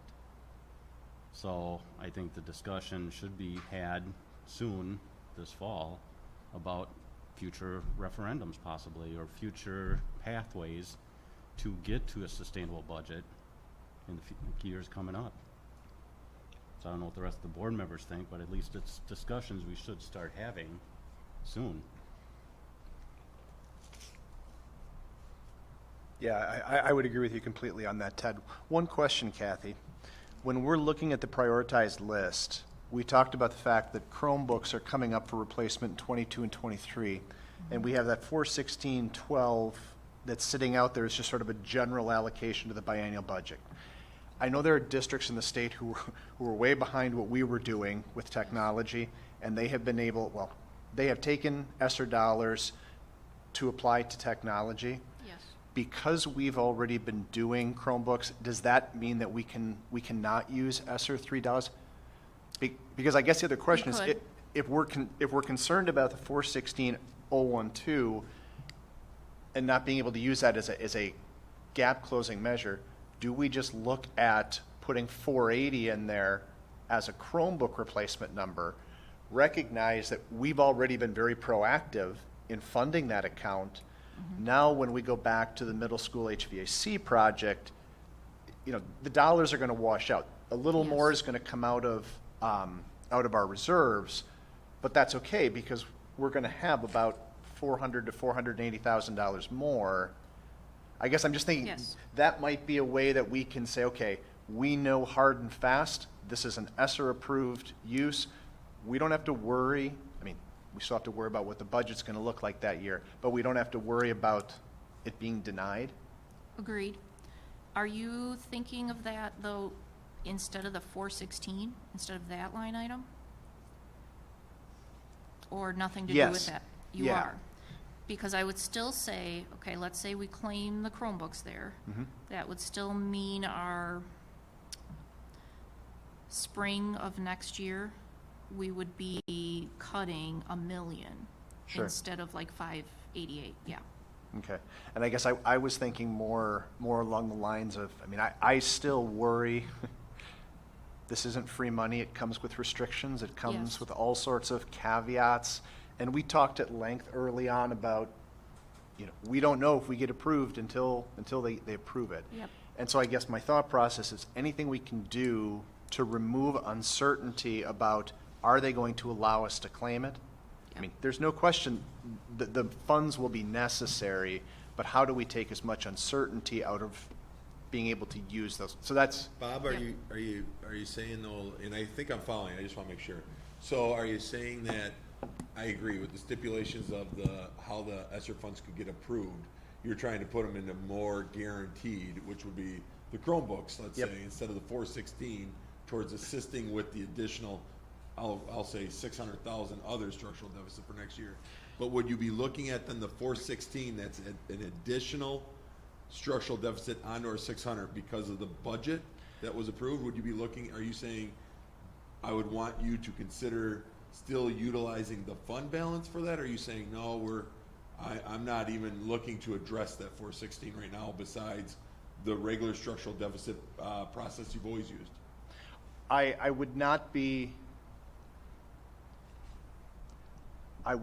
looking at increasing the deficit and then having to come up with those cost-cutting measures. It's more a matter of can we shift the Esser or the Chromebooks into Esser expenses. We're still going to have to deal, the net dollars are going to be what the net dollars are going to be, but knowing that if we're able to use Esser dollars for Chromebooks, we're going to end up with some number between $416,000 roughly and $480,000 the actual cost as an overage in fund balance. So then if we need to go to fund balance and pull 480, I mean, we've talked a lot about we don't want to touch fund balance for operational if we can help it. In a case like that, it then gives the board in 22 and 23 the ability to say, okay, we have the flexibility to use that chunk of funds. That's what I thought you were saying. Yeah. And again, maybe that's unnecessary, but I just,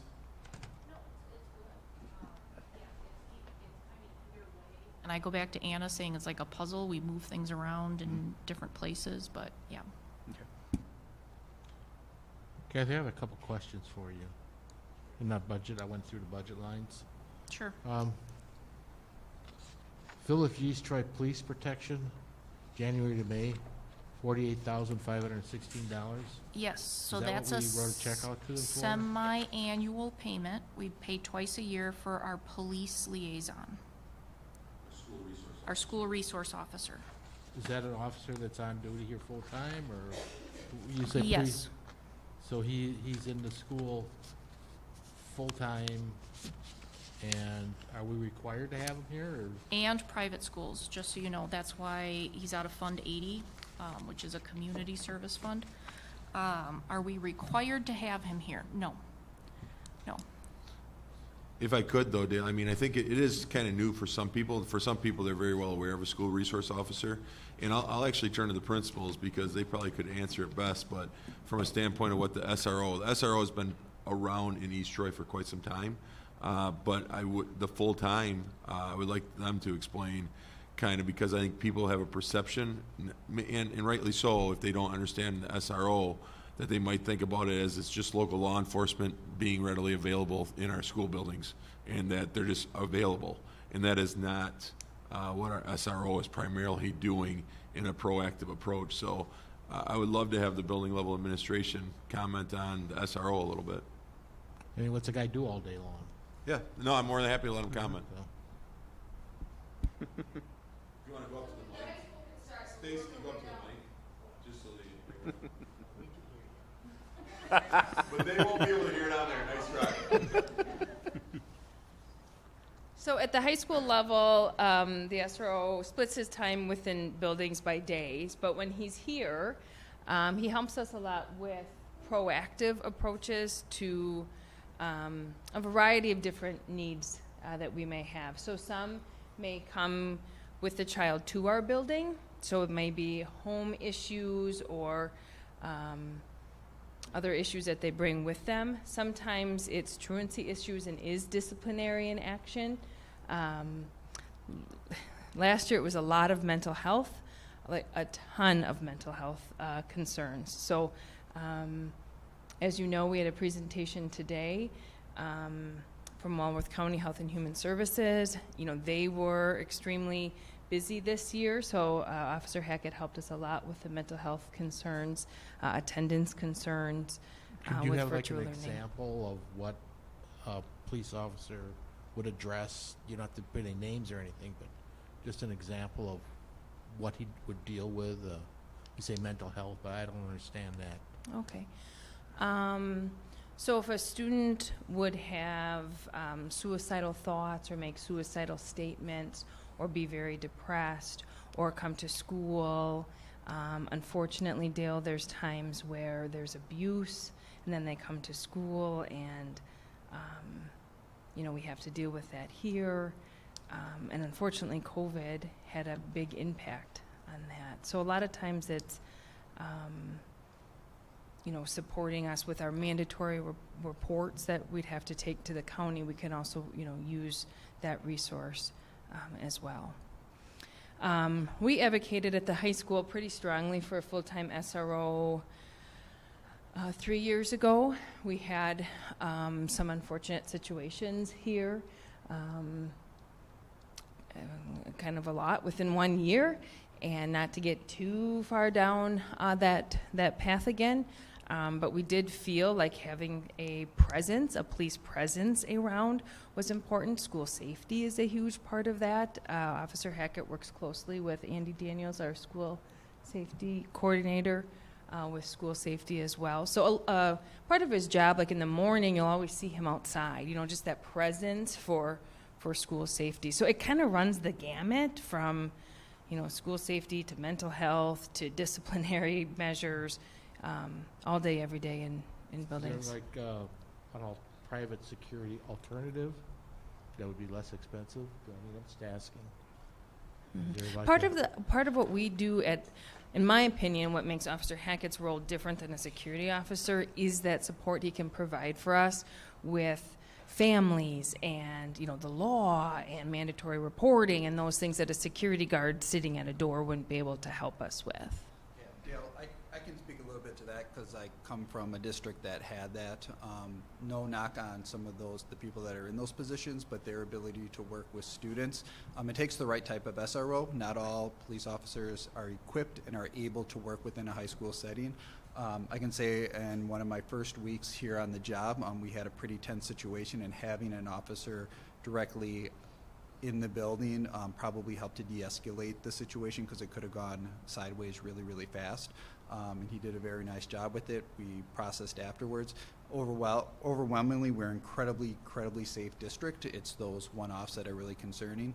And again, the private security type thing, you get what you pay for. And I've also seen private security things that have actually made things worse, where they ramp up things with kids.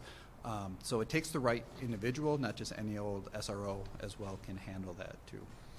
If I could just comment too, I know you guys know better than me, so please keep going. I will say it's totally qualitative, not quantitative. When I oftentimes will sit down monthly with Aaron and go through like the monthly report of what he was doing and everything, I will say to him, I bet you didn't know you were going to be this busy when you took this job. And he goes, this is unbelievable how busy I am in my 9 months. And I'd be more than happy to go through that, Dale, that list with you on a time if you want to just stop in the district office and kind of go through what he does on a weekly, monthly basis. I think some of the things that the SRO contributes to, and by no means is the SRO solely responsible for this. I think it's a team approach, meaning it's the teachers, it's the support staff, it's the administrative building level principals, it's the students themselves. But some of the data that I shared today at our Welcome Back breakfast is pretty incredible what our students are saying at the 12th, 8th, and 5th grade levels in regards to, I had positive relationships, connections with adults at school. I think that is a component of it when you have a successful SRO program. The amount of strongly agree throughout all those 3 grade levels is incredible. At the high school level, it was 0. 0 students responded saying they had strongly disagree, that they don't have a connection. 1% was at the 8th grade and 1.2 was at 5th grade. Everything else is above that in regards to having strong connections, which we know the importance of strong connections from student learning and safety. The other thing is we had a question last year for our school perceptions for 5th, 8th, and 12th for our student body, which stated, I feel safe at school. It's a very important question because the students don't feel safe at school to begin with, and that's socially, emotionally, physically. We get it. Physically, psychologically, they're all important. But I will say, if they don't feel safe at school, we know that learning can't occur, period. It will not occur. I feel safe at school. Strongly agree, 5th grade, 39.5% and 51.2% agreed. 39.5% strongly agreed, and 51.2% agree. At 8th grade, 19.6 strongly agree, and 62.9 agree. And at 12th grade, 16.7 strongly agree, 71.4 agree. Again, strongly disagree with that statement, 1.2% at 5th grade, 3.1% at 8th grade, and 0 at 12th grade. But here's one more telling statistic that I find very interesting in the world in which we're at right now. As a learner, what challenges have you faced this year as compared to past years? This was asked of our students. 41% of our 5th graders stated mental health concerns. 54.5% of our 8th graders stated mental health concerns. 73.3% of our 12th graders stated mental health concerns.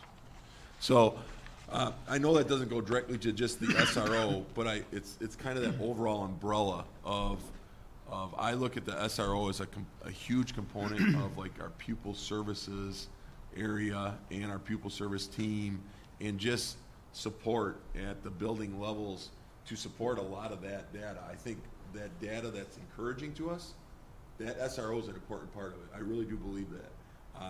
And I also recognize that we have more mental health concerns than we've ever had in our school district. At a time in which I would say safety is a high priority in our district, a high priority, and it should be in all districts. And that kind of goes back to Andy and Bob Ellis previous to him. They work with our SRO very directly in regards to realigning all of our school safety plans, which they did last year. Our school safety plans completely were updated. We didn't do a drastic 180, but we had more unified language that we use now throughout the district. So we're common everywhere in regards to that. And I think that's really important because heaven forbid we ever have to respond to a tragedy. Our goal is to always be proactive, right, and prevent. But there is the possibility that we would have to be responding to a tragedy.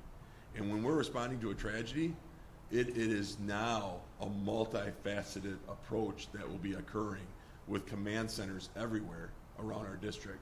And we have to have a natural person that can probably be the facilitator to both law enforcement and school district.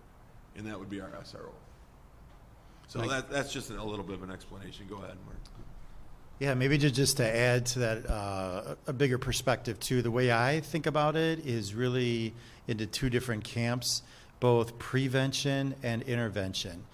So prevention, probably at the elementary level, like certainly there's not many crimes being committed at our level, but it is relationship building. It is connecting with the kids, connecting with families.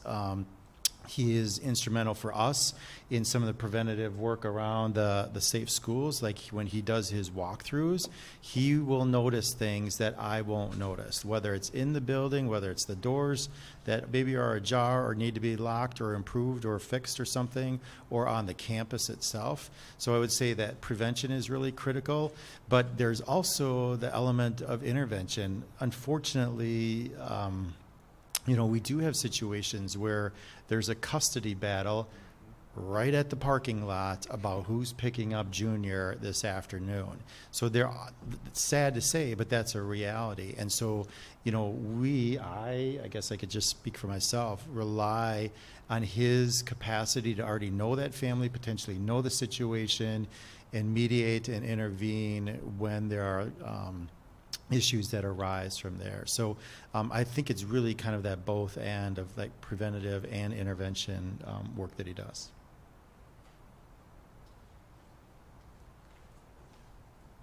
Mark, Kent, and Stacy spoke to it very well, of course, with Dr. Hibner providing insight as well. And so I'm not going to repeat a number of things there as well, but there's a couple things that happens when we have a police liaison officer available for us, and for me personally and for our pupil services, that he is part of all of our pupil service member teams. So he is basically at all the buildings meeting with administration, with pupil services, and we are discussing different situations from that he needs to hear about, that he possibly could share information about as well.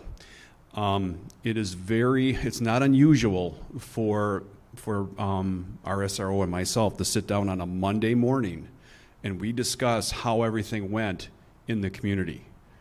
Because we need to have some background in terms of what our kids are bringing to school with them and some of those kinds of things that we can arm our teachers with. Of course, there's confidentiality involved in these kinds of situations, but being able to have a person within the building, within the district, to have that conversation is very powerful for us. And so we can basically, like Mark was talking about, prevention. Those are things that, I mean, that tool goes unnoticed until you have to react to something, then it becomes noticeable. And I think that if that would be it'd be a huge mistake if we lost this ability to have that liaison process between our school district and our community. Plus the fact, as Mark was talking about also, and they also talked about the fact of that visible person. In our society right now, there is a negative thought about law enforcement and authority. Having our kids grow up and have that role model of our police liaison officer is very helpful. And so they see this individual in a different light. And that needs to happen more often in our society. So they're not seeing what our police officers like in terms of maybe something that we see on social media and so on and so forth. That's helpful as well. I think we need to keep that in mind. And going off what Pete just said, from a board member and a community member, to me, that's the most important role of that SRO, is to build that trust and relationship between students and police and authority figures. It's been a problem nationwide for the last year and a half, 2 years. I recognize that, yes, I do. But this also transitions into something else that I emailed Chris about, the values of the students at the East Troy district is above and beyond what you normally would see. And what I have seen demonstrated to me in particular in my mind, the agricultural teacher taking me outside, showing what the students were doing, so on and so forth. And my specific word was value. The value that we have, the values that we have, and those are markable. And in my conversation, email with Chris, would be to put those values out there to make that an attraction for the district to bring more students in, I think was exactly what my email is about to you. And so having a good value system, I guess, saying the Pledge of Allegiance, concerns that critical race theory, I've had more than one person come to me about that concern.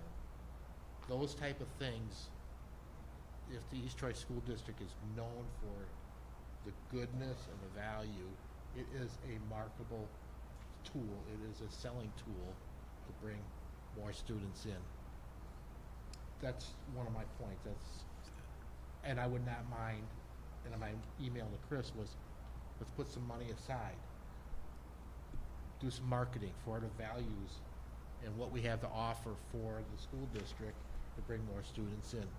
Not just the excellent demonstration that Stacy did the other day with all the apprenticeship programs that she had demonstrated for us, but, and even Chris, the amount of money that was saved through Gateway Technical, an email that was given to me when I first started this position.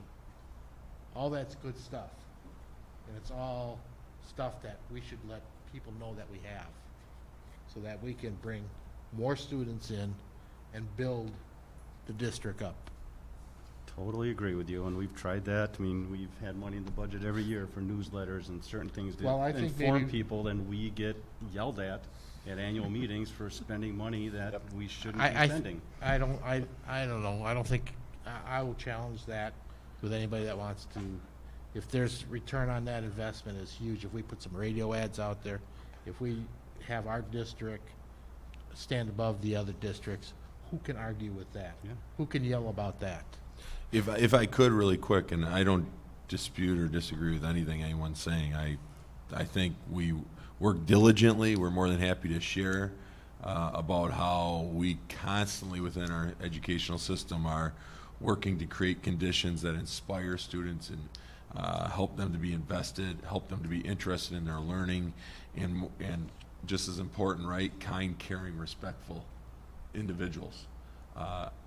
No problem sharing that kind of thing. I will say, everybody's values are a little different, right? I think we have to be careful with that. I mean, I totally get what you're saying, Dale, I do.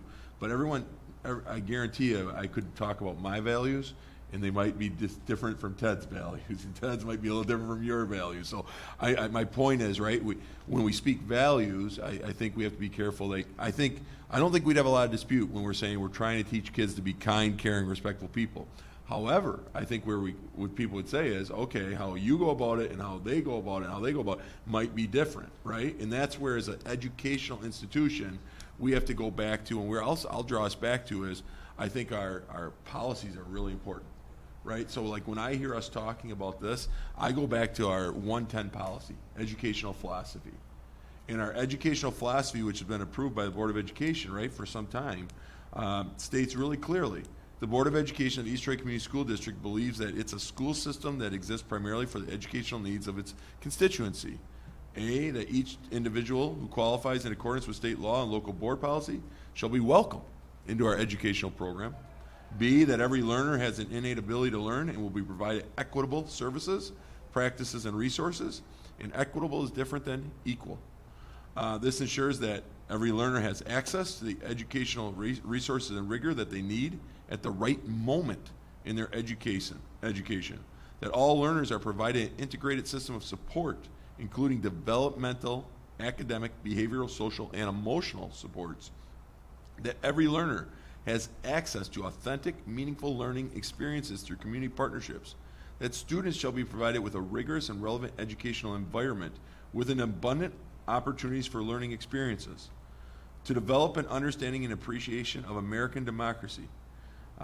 In the East Troy Community School District, our mission is to provide personalized learning environments which place the individual learner at the center of the learning process, and it's our focus to provide individual learning opportunities and flexible assessments that empower our students to take ownership of their learning by making sure that we apply the application of our 6 C's, which are creativity. I won't go through the definitions, but the board defined these, right? Creativity, critical thinking, collaboration, communication, content, and curiosity. I bring that up because, right, I always am talking about district goals, but it's really our educational philosophy that's the key component to driving what we're trying to do. So I think that's kind of all infusing what everybody here is saying. I couldn't agree more. I just think it's really important that we stick to that verbiage, because that's what the board has directed from an operational side. When you come to East Troy, this is what we're about. And I think that's what we've been trying to promote. I mean, we've been really pushing the word out there. Yeah, like if you go to some other school districts, that's not what they're about, though. I couldn't agree. Well, I'm not disputing other districts, but I will say, yeah, I'm proud of East Troy. I've been saying that for a long time. I think we're way ahead of the game in so many areas. I think my email to you, I think if we did a little targeting, and specifically in Burlington, for the obvious reasons, that we might be able to gain some students that way. But that's the whole key, is to be different than the other districts and to be better. If you're different and you're better, you're going to attract, I believe you're going to attract more students. You know, it's I guess it's easy to say and hard to do, but it's something that it'd be worth pursuing, you know. I mean, I would not mind some radio ads. I would not mind some newspaper ads or whatever the case may be, to put out there what East Troy School District is about, particularly with the information that Stacy gave us and that you gave me when I first started here. You know, those are good things, and I think my email to you was, that's a good thing. That's a markable. That's a thing that you could put out there to tell people about, you know. So we do have, you know, we are always meeting in regards to our communications, our marketing. We don't have, obviously, a communications department, a marketing department. I truly wish we did. But I will say, we actually were just the other day talking about what our fall newsletter is going to involve. And we're looking at it from a standpoint of, again, what's the information we want to provide to people that's relevant, and what are some facts, again, that represent, you know, some of the things that we've heard the last few weeks and months, right? What are some of those facts that we want to reiterate in that newsletter to our community in regards to the good and in the celebrations that are going on in our district. I mean, it's the third leg of that stool, bringing in new money. I mean, you go beyond the community, bring in new students, keep the students you have, and bring in new students. It's that third leg, bring in new money. That's part of the formula, actually. So, I mean, I've got other questions here, but I probably would spend most of the night. I'll talk to Kathy about those separately, but that's the gist of it. You know, we have get rid of those non-performing assets, reduce cost, and bring in new money. That's where we have to go, I think. I don't know if anyone wants to argue with you about it, but that's where we have to go. Well, that's, I think, as I mentioned, to bring it up to a full board discussion, okay, future sustainability and how we're gonna get there. Yep. You know, whatever that entails, we need to start talking about it so we get a plan in place to know which way we're gonna go. But I do have one question that I don't know. Do you know what we're spending monthly at the Dobeck School in utilities? Offhand, Andy? I have it literally up on the screen. You just need to wait for my screen to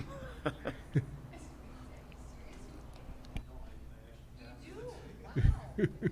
I mean, I'll have to ballpark it. I mean, I have the numbers, but I'm not gonna sit down and count. Yeah, that's fine.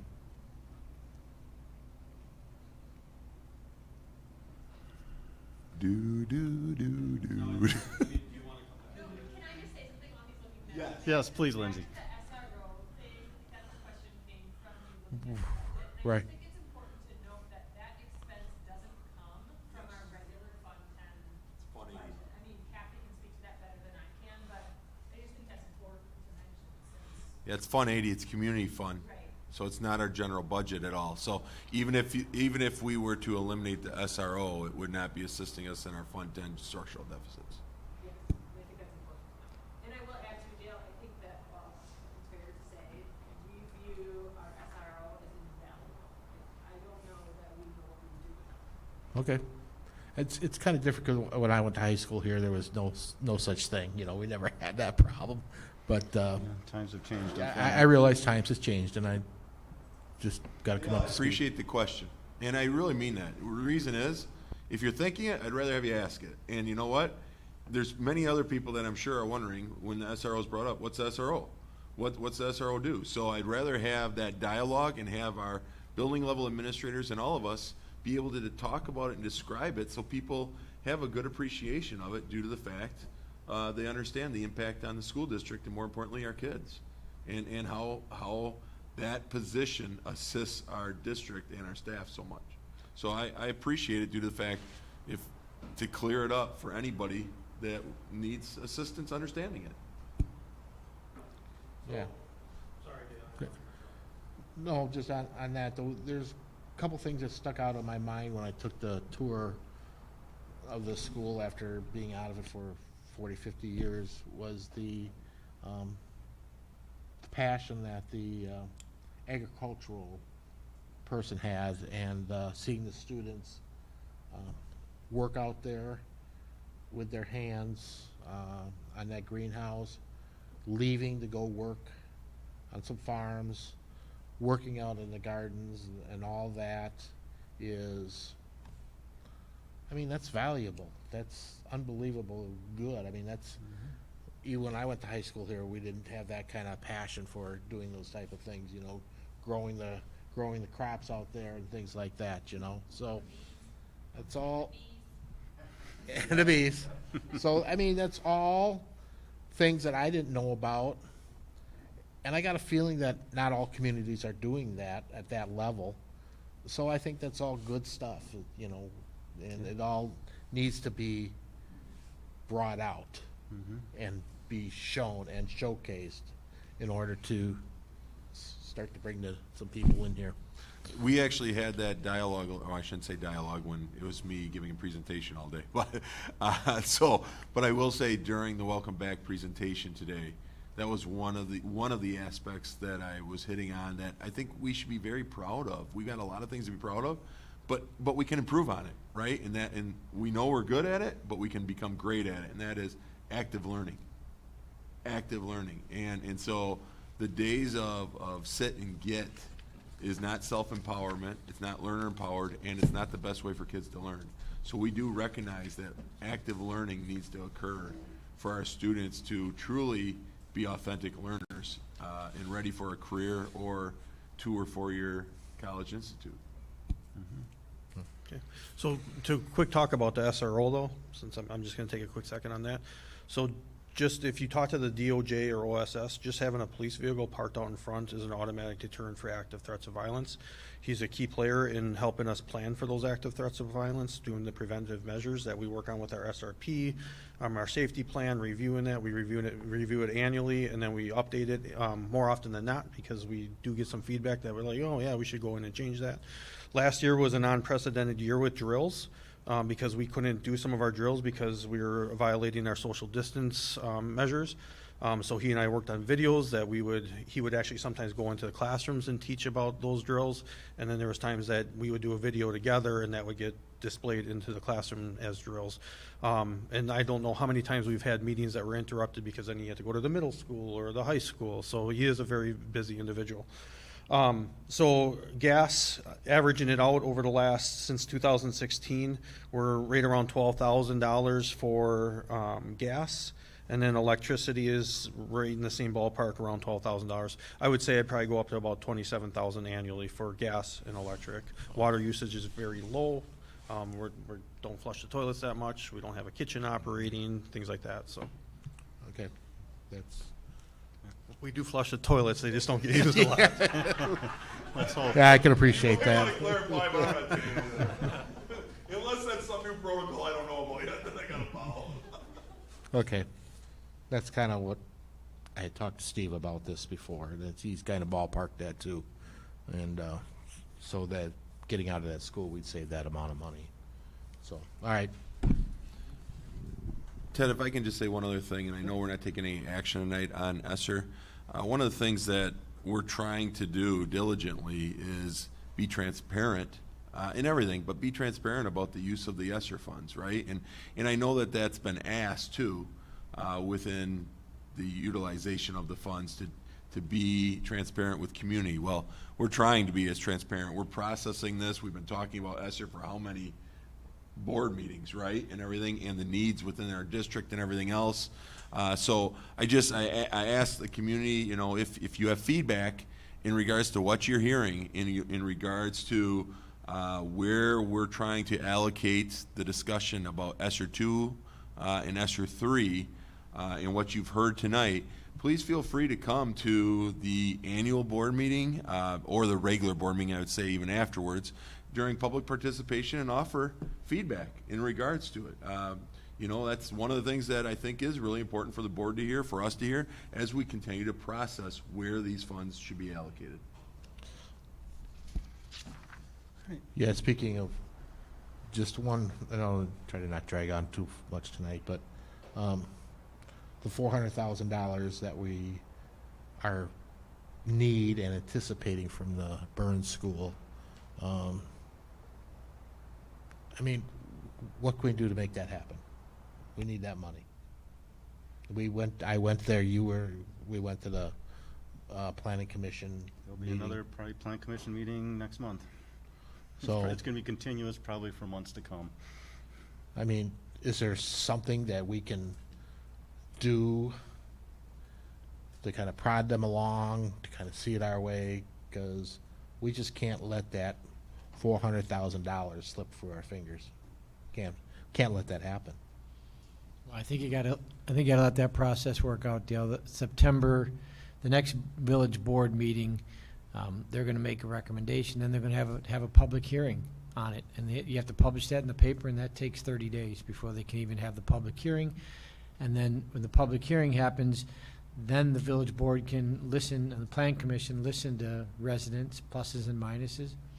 And then they make a recommendation back to the builder and see if he can accept the recommendations that they're making. So I don't see that happening anything short of 90 days at the very earliest. Well, can we put some force together? Can we put some people together to kind of try to influence that meeting? Yeah, I would love it to be sooner, but I've been fighting the battle with them for a year myself, so I don't think I it's mean, our gonna biggest happen. enemy seems to be the village of East Troy trying to move forward. They're between the water bills and the. I don't know if it's an enemy, it's a process, and every community has the same type of process. It just takes time to get something, especially that large, developed and done. I mean, we could use the money for the HVA system in the middle school. Oh, yeah, no doubt about it. So, plan in September, plan commission meeting. Yeah. All right, Okay. anything else on the ESSER funds or budgets at this point, or? The only comment I was going to make, kind of going off what Chris said, the one comment, well, one of the comments during the referendum process that we heard more than I would have liked was, you need to be more transparent with the budget. And of course, we could then turn around and direct people to the last budget, to the annual meeting. I don't know if there's a way, I mean, there are certain legal requirements we have to fulfill to put it out there.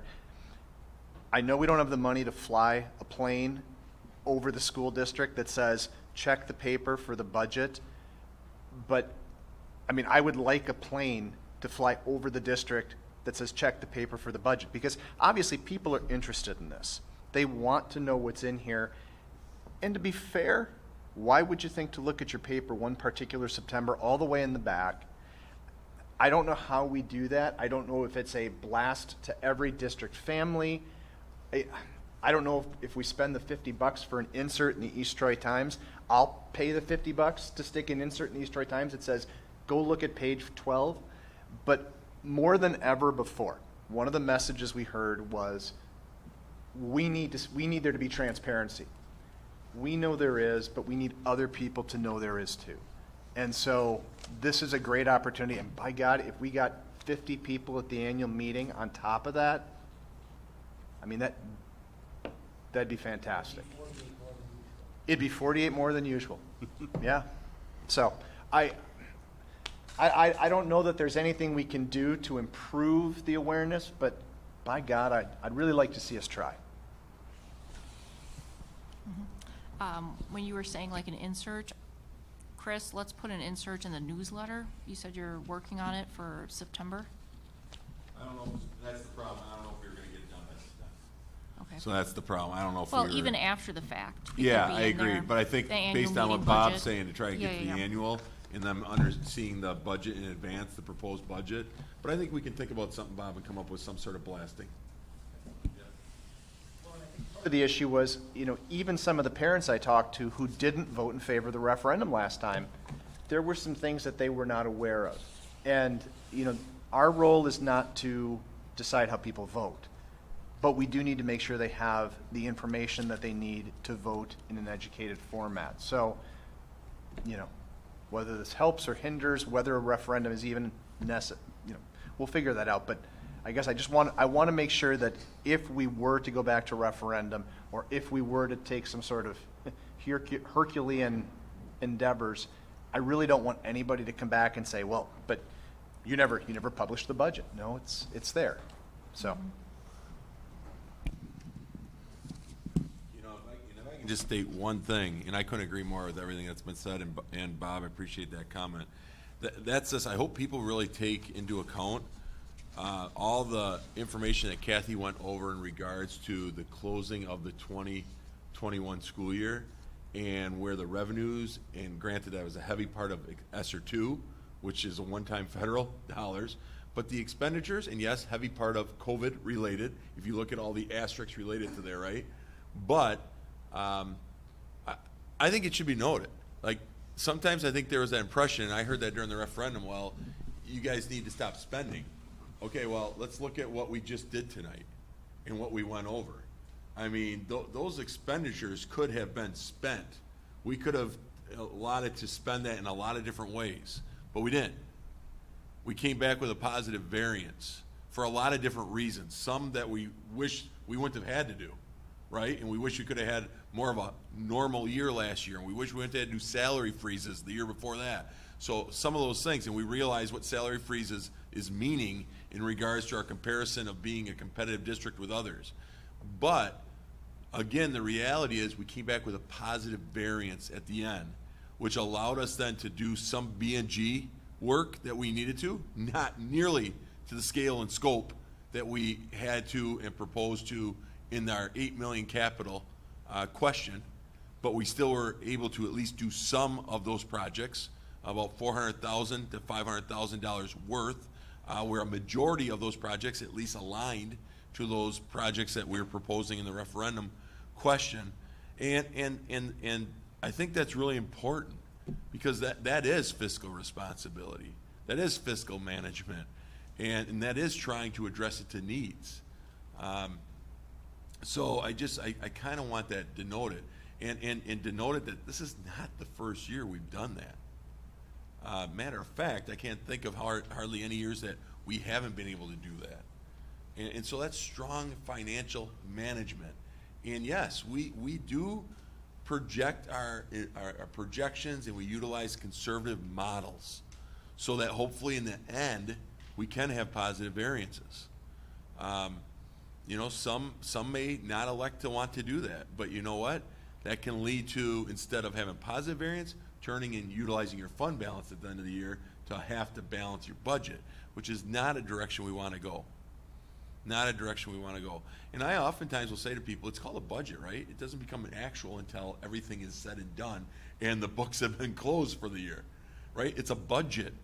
And I will tell you, when you're looking at the millions of dollars that are within our budget, to be within 0.5% or 1%, one way or the other, is pretty good projections on millions and millions of dollars of budgets, right? That's impressive. And so I just want to point that out. I do think it's really important to denote that, because sometimes we know it, we've heard it, we always hear it, and that is sometimes people will say, and right or wrong, they'll say, right, that, you know, when you're going to be fiscally more sound, or when you have better financial management. And I will say, I have said it for almost every time we've been out in the community, you got to explain that a little more in detail to me, and I usually dispute it every time. I don't dispute that where money gets spent is probably an opinion, and we'll dispute where should the money go. Absolutely. I think anybody sitting up here would have different opinions on that. Anybody sitting in this chair would probably dispute where they think they should have the monies go. I get that. But I think it represents, year in and year out, pretty strong financial decision-making and management of those funds when you're having positive variances that we have, and when you consider all the unknowns and the projections each and every year at the beginning.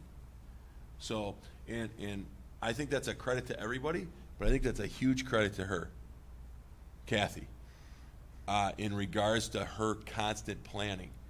A lot of people are involved in that whole budget process. So my point is, I don't want to put everything on her, because when somebody questions it, it shouldn't just be questioned to her. It should be a question to all of us.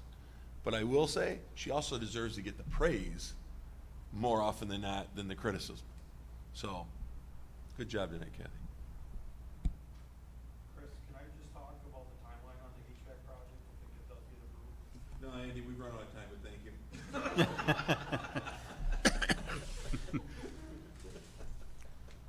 What are you doing? That's still on. So I just wanted to make the board clear, though, that, you know, obviously we're pushing this out to make that decision. If the board does make that decision to approve the bigger project for the HVAC at the middle school, it's going to take a little bit of time, because everything has to still be designed and fully engineered. That's going to take about 3 weeks. Then we would work on coming up with bid documents and release those to the contractors. That would take about 2 weeks. Then to do the walkthroughs with the contractors and collect those bids and kind of compare those so that we can eventually give those to the board. That would take about 3 weeks. So we're starting to push that out, and that would be into December. Let's just say if we even got an approval in September, we'd be looking at December for final approvals by you guys on the awarded bids. And then from there, we would have to start ordering larger equipment, which is about a 12-week plus lead time. So we're looking you know, at this point, let's just say we got into September and got approval, we're looking at March or April before we even have the equipment, and that's if manufacturing picks up. So just keep that in mind when starting to think about those decisions, that I don't want to say we're running out of time, but if the goal would to be possibly to start some of that work during spring break, and then, you know, preliminary things, the little easy things, and then obviously go full boat into the summer. But, so we're not quite out of time, but it's something to consider that we are getting close to that out of time.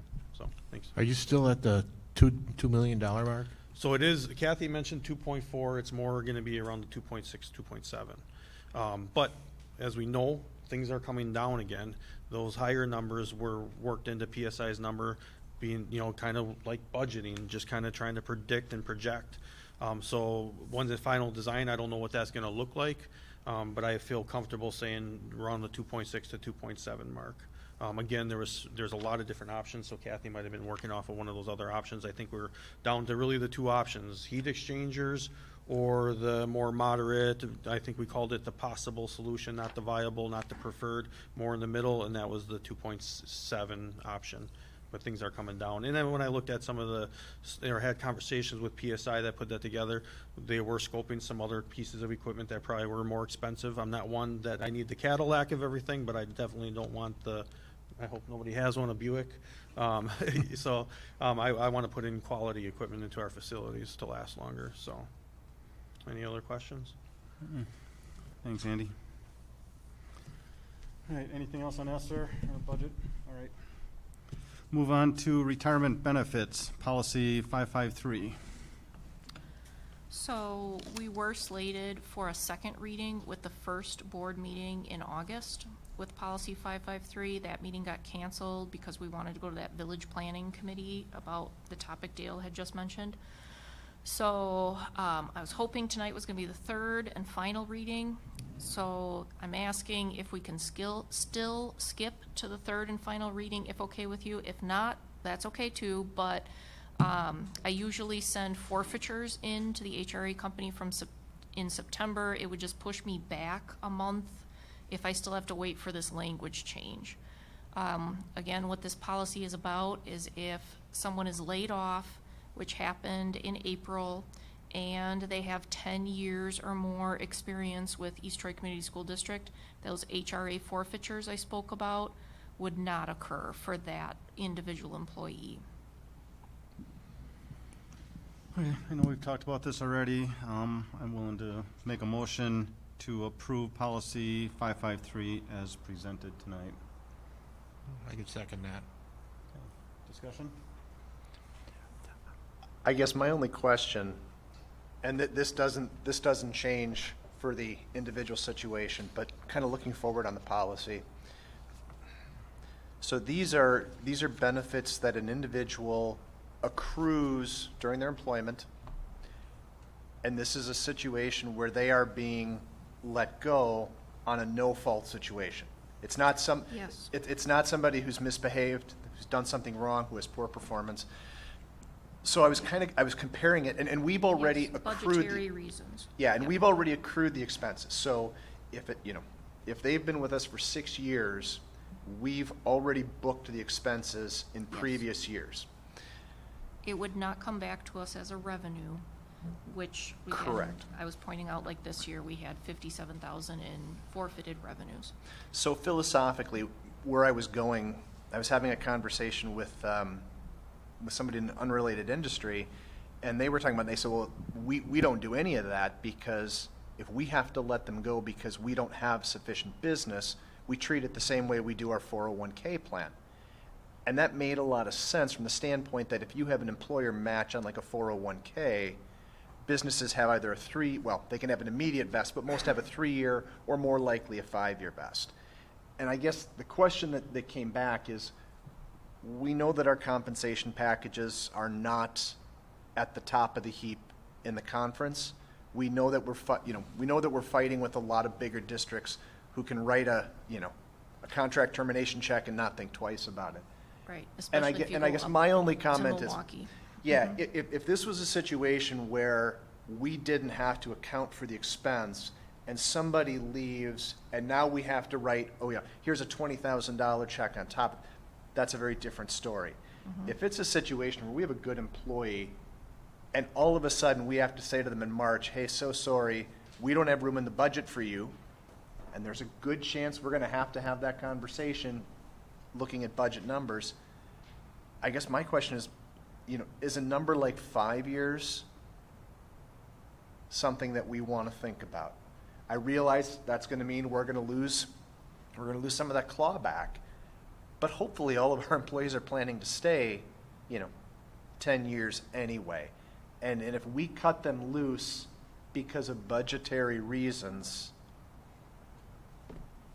again, I'm trying to think of ways, it goes back to the private industry discussion. I'm trying to think of ways that we can make our benefits more comparable to market-based, but without actually having to pay anymore. And to me, this is one of those that, how many times would this affect us, really? Couple of times a decade, maybe? Where we have somebody between 5 years and 10 years? I guess I'd like to think that, this crop of brand-new hires we have today, I'd like to think they're all teaching here 15, 20 years from now. Same. And if they're not, I don't want any of them to feel like they're losing a benefit that they were entitled to if they were able to keep teaching under their own volition or keep serving under their own volition. So that's, it just, I had that conversation the other day and it hit me like a ton of bricks. So. Yes, I mean, we could change the language that if you're laid off due to budgetary reasons at any point in time, you maintain your HRA. We could. I'd be okay with that too. But I think at least I'd like, going to something like a 3-year or a 5-year schedule puts it on par. If Lynn Chevrolet comes to a teacher and says, hey, we know what you're making as a public service employee. We think you're going to make more by bringing your skill set to us. They know what they're getting if they change positions. And I mean, I'd love to always be able to afford to give the top benefits in all areas. But at the very least, if we can just get it closer to market, and like I said, it's not going to give us a negative budget surprise in a given year. We just might have less positive budget surprise. correct. I think it's a great point, Bob, and one I've never really thought about, but from that standpoint, and it's not going to affect the structural deficit. It's just not going to possibly be that additional savings that you could have gotten out of it. But I think it's a very valid point, and I kind of actually, I kind of leaning toward, what Kathy just said. I'm not saying it was her recommendation. She was just bringing it up as an idea, but I kind of think, how do you even put years onto it?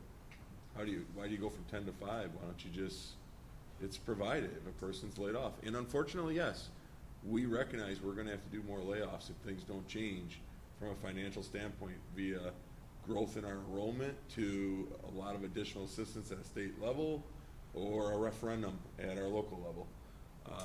But I also think to myself, that's not what's adding to the structural deficit by any means. So they kind of have earned that by being our employee. I would like to make it effective with this year's group, just to make that clear. I'm not going back to any past years and looking up layoffs. Yeah. Yeah, guess I'm okay with that. So I'll amend my motion to change that, to get rid of the 10. Okay, so it would read, if a teacher is laid off due to budgetary reasons, the Correct. funds shall not be forfeited. Correct. Basically, I'd cross off that middle portion of having more than 10 years of service. I would second the amended motion. Discussion? With any unintended consequences of doing that? I'm trying to think. Yeah, before reacting too quick. Yeah, I mean, we haven't even talked about it more than 5 minutes, and Anna's not here either, another board member. Yeah, I guess I'm not prepared to make a decision until I understand it better. I don't understand it fully. so. I just know that there's a line item on your budget that had clawback numbers to it. It was like 57,000 or something. Correct, that was Yeah. forfeited HRA funds. Yeah, so, you And know, yeah. I just don't know. You know, the other part that is unfortunately a press here, besides just my annual process and having things align in the proper months, is one of our employees that this affects is waiting to find out if she has the funds for September, or not. I mean, we discussed about that one employee that had 10 years, and we felt it was only fair that she would get her money. Right. And I think we all agreed to that, and that was how the discussion started tonight. And now it changed a little bit, and I don't totally understand it all the way myself, what the impact would be. Mhm. I mean, Yeah, you- what the impact would be any future layoffs would be keeping their HRA. They would not be forfeited. So that when we get back forfeited money would be people leaving on their own volition or people terminated for performance. This year, again, I don't have it on the top of my head, but instead of talking about one person who was here greater than 10 years, who's going to keep those funds, I think it might be 2 or 3 additional people would be keeping their funds versus having them forfeited back to the district. What it really comes down to, and you don't have to make the decision, I guess, tonight, the decision that I think you kind of do need to make tonight, and I don't mean to be flip-flopping on, I'll be back and forth, would be if no decision can be based on this, and we want more time to process it, dialogue, discuss, that's great. But going back to what Kathy said, would be almost the original motion, and that is for the individual who needs to know that would fall under the 10-year, we kind of would want to at least have that approved if people are uncomfortable approving getting rid of the years, and then we could revisit the years at another board meeting, if so be. I just think some decision has to be made for that individual, if not willing to do what was just made as a motion, getting rid of the years and saying just funds will not be forfeited. If we're not comfortable with that, then I would recommend going back to the original motion and approving at least the original language right now, the additional language, so we can at least apply that to the individual and let her know that she did not forfeit her funds being laid off and having, at her years of experience. I would say that I think it just comes down to philosophical belief in the end, and that's what'll have to be discussed if not comfortable tonight. And that's a philosophical belief of if a person's laid off, is a philosophical belief that they still should be able to retain their invested HRA funds even though they didn't meet a certain number of years any longer? Or is it a philosophical belief that we're saying no, they don't meet a certain number of years, the district retains that HRA investment? I think it has to come down to that philosophical belief on what you think. It's not going to be necessarily a structural deficit. It's not adding to the deficit by any means. You are saying, if you are saying they should be entitled to those without having any year requirement, as long as it's not for performance or some other issue within the district. It's truly a budgetary layoff, then obviously we're not getting those dollars back. I would say as a superintendent, I don't think that's how we should be approaching the structural deficit anyways. I don't think it should be through those dollars. I mean, we wouldn't have had those dollars without the layoff, and the layoff is meant to not have the position. It wasn't meant to somehow get the HRA investment back to the district. And because of them being one-time dollars, it's not something, again, we can rely upon year after year, so it ends up being positive variance. It ends up in that bucket. So we can vote to approve the amended 553 and come back to re-amend it in the future. I would go along with that. Yeah, I go along with what we discussed and approved. So originally, I had Ted Zess made a motion to approve the policy as presented. Dale Ames seconded the motion. Right. Then I had Ted Zess made a motion to approve the policy amended with no years. No one seconded that. Did you? I did, but I think Okay. that to take care of the situation at hand, I would retract my second Okay. with I'm the, gonna with say- the idea that we should vote on what's in front of us and then come back and revisit the policy at the next board meeting. Okay, so I'm gonna say post-discussion, the second motion was retracted. Does that work? Yeah. I'm not an official minutes Yeah, that'd person. work. Okay. And then the original motion is back on the table. With, I think, the verbiage that could be added with that motion that is to revisit We'll revisit it, the policy. another policy Okay. review. Do we have to read it 3 more times next time? The original motion is as presented with the policy to be brought back. And to be fully transparent here, we have nothing formal, but we have bounced around some further amendments to this policy anyway for longevity, and the need to, like you say, enhance the benefit to be more competitive anyway. Okay. All right, any other discussion on that original motion? All right, all in favor of approval, say aye. Aye. Aye. Opposed? Motion carries. All right, next item, discussion and action, if appropriate, related to student request for Start College Now course. That'll go into executive session. Okay, reports. Dr. Ibner. Just really quick, annual meeting reminder, it's Monday, September 27th, 2021 at 6 o'clock PM. Location, great question. Probably, we always did the lecture hall in the past, but possibly lecture hall, possibly gymnasium. Sorry, we'll figure it out. Or maybe here, I don't know. We'll post it correctly. And then a regular meeting is to follow that, just so everyone's aware. Bus and van drivers update. Great job to the transportation department with Rachel and Andy and everyone else from a standpoint, and the drivers and just everyone, due to the fact right now, we've got enough drivers for this year. We also have the substitute driver for the bus routes and everything, so we're continuing to push it out. Trainings are going on right now still for some of the drivers, but I credit to the board also, and that is approving of the proposal that was brought forth in regards to some of the enhancement, right, for finding drivers, recommending drivers.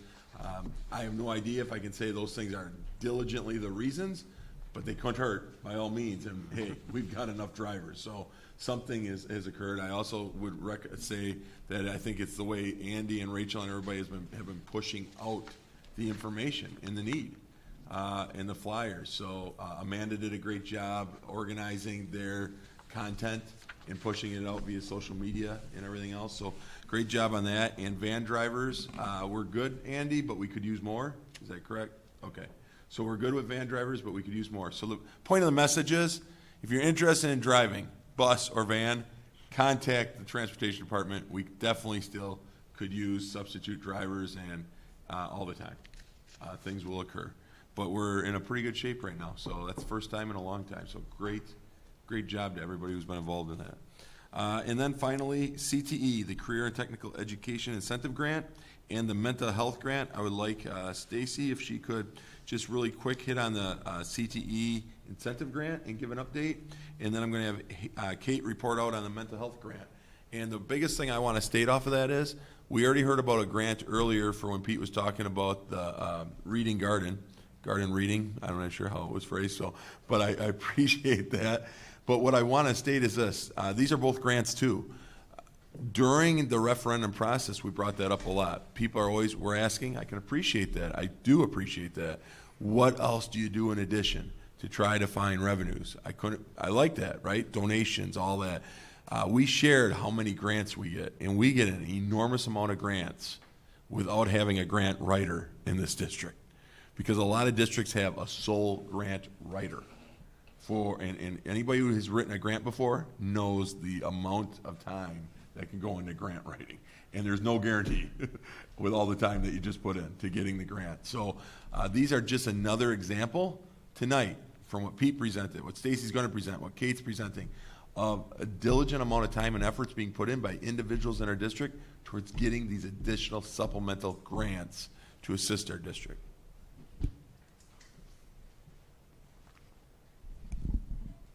So for the CTE incentive grant, it is an allocated prorated amount, so it does change each year. This year, the grant allowed for $797.64 per student. To be eligible, students needed to earn certification within the approved certification list. So that's a lot of our transcripted credit coursework here, along with the youth apprenticeship, also qualifies under those certifications. So we had 42 students that were found eligible for a grand total of $33,501.04. So that goes into our already established CTE incentive grant amount, and we use that to help support our CTE departments and students within them. Very nice. Excellent. Thank you. We still need a motor control lab and a PLC. Thanks, Dale. Just send them to our office. One more thing. I just wanted to give a shout out to all the CTE teachers, because this would not be possible without them. Thank you.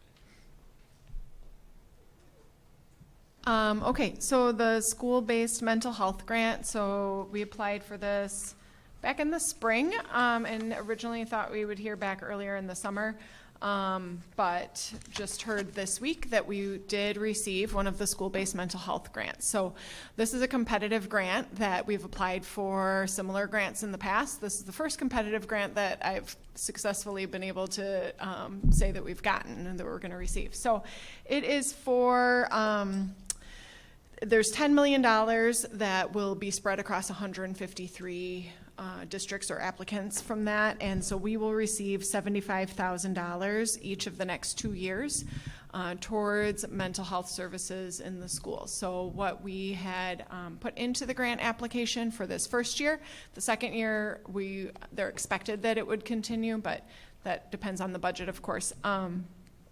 And so we write that later. But for this year, we put in to expand some of the services that we have through Child and Family Therapeutic Systems. So that's our community-based provider that's been coming into the schools to work with students who might need that. So we'll be able to do some groups kind of with other pupil services that they might be able to co-facilitate some groups, which is something they wouldn't be able to do without that funding because insurance won't cover small group work. So, and all the other services that they provide, the students' insurance is covering that. The other things that we put into this grant was additional training for sources of strength. So we have pupil service staff at the middle school who were trained in sources of strength, which is a really great research-based suicide prevention program that the middle school has really found very helpful for addressing mental health needs of all sorts of things. And the collaborative and proactive solutions that Dr. Hibner mentioned earlier, we have put into the grant for Dr. Ross Green to come and speak to staff and hopefully community and parents as well as part of that. And then also some coaching for each of our buildings to really look at how we handle behavior and look at, it's about kind of the lagging skills and looking at how we can develop student skills to encourage positive behaviors. So very excited that we were awarded that grant. It's wonderful. Thanks, Kate. All right. Kathy, you have anything else tonight? Good. Amy? Just wanted to share the August in-service schedule. So page 121 starts Dr. Hibner's letter to staff that went out over the summer, and then that's followed on page 123 by the in-service schedule. So in-service began today with all staff coming together. So you'll see that schedule. Dr. Hibner did address the entire staff, and the theme of that was setting the conditions to empower students and the role that everyone plays in that despite their title. And then we went into mandatory trainings that we are required to do with our staff every year. Next, you'll see tomorrow morning is building level staff development. And so our principals are going to kind of go off of Chris's theme of conditions to empower students by focusing on policy, the role of assessment, and then data in setting the conditions for learning. You'll see that a substantial amount of the time is for Ready, Set, Go conferences. We started that last year with COVID. As you remember, the students were out, right, from March till they returned in September. And so we established that as a way to kind of welcome them back into the building and begin to build those relationships. And that is a practice that stuck, will become part of our new normal because it was super beneficial.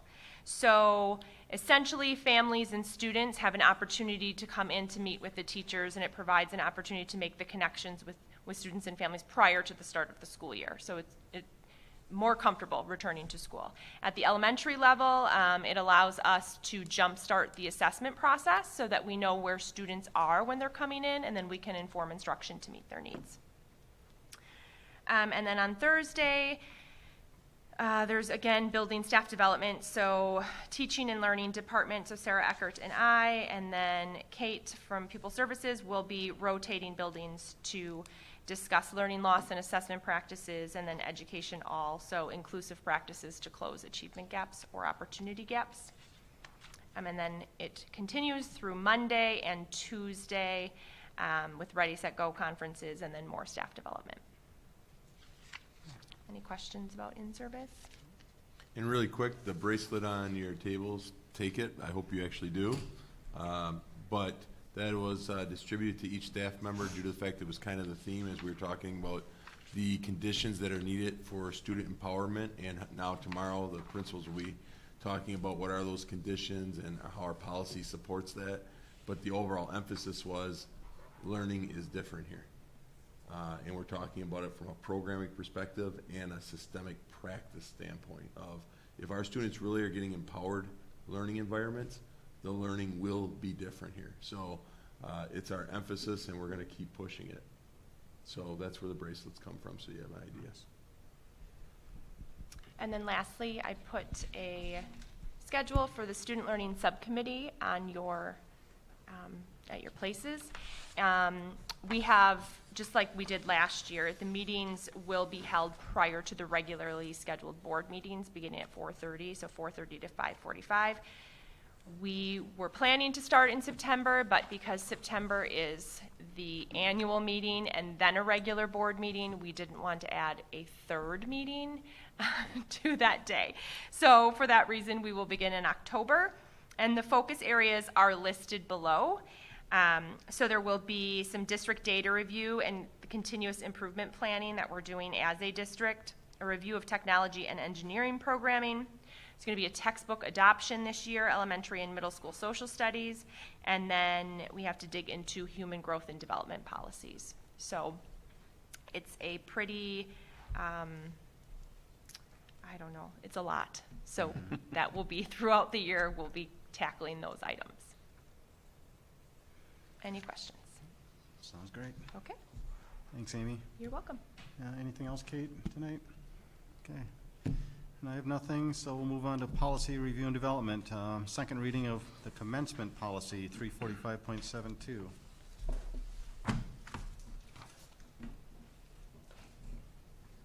Should be in your packet.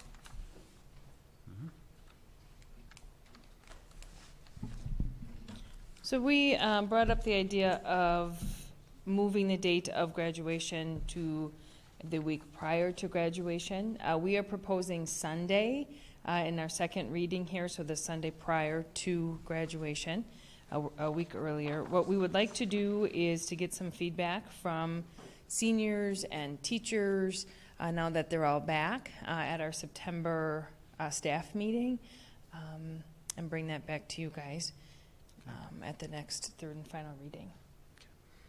All right. Sounds good. Thank you. And also discussion related to advertising policy and donation policy.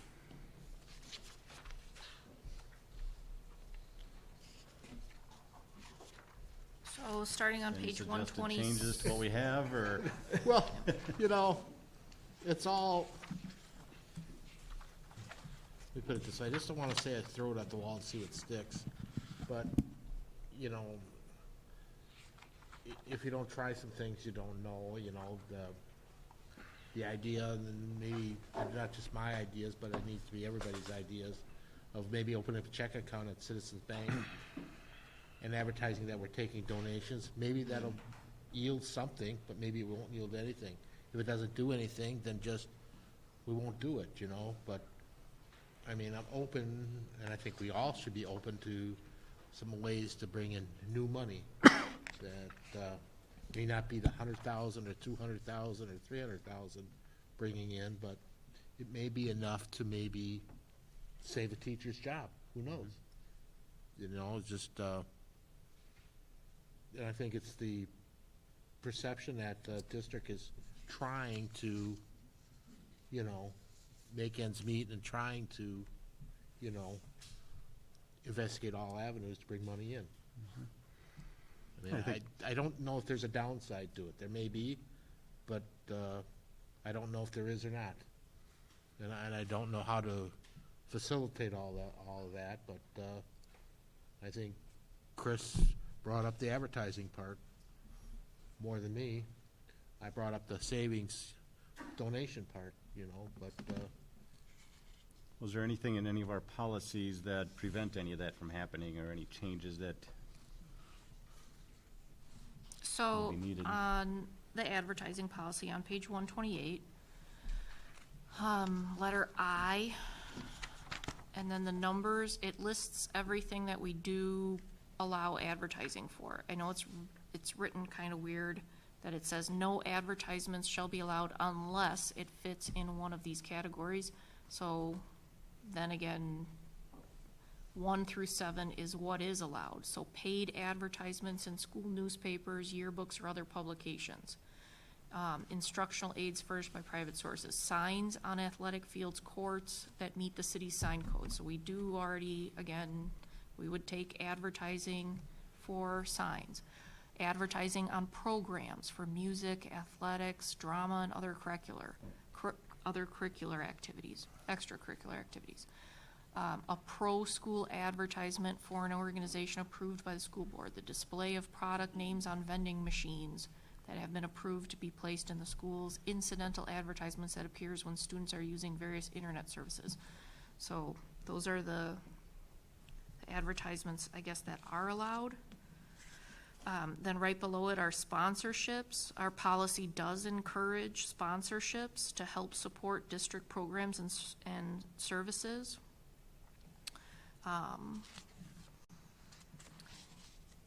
So we do, like you say, I think, Ted, where you're leaning is like the policy already does allow for paid advertising to be honored, collected in those fashions.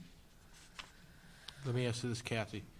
If somebody wanted to advertise on our electronic boards out in front of the school, would they be able to do so?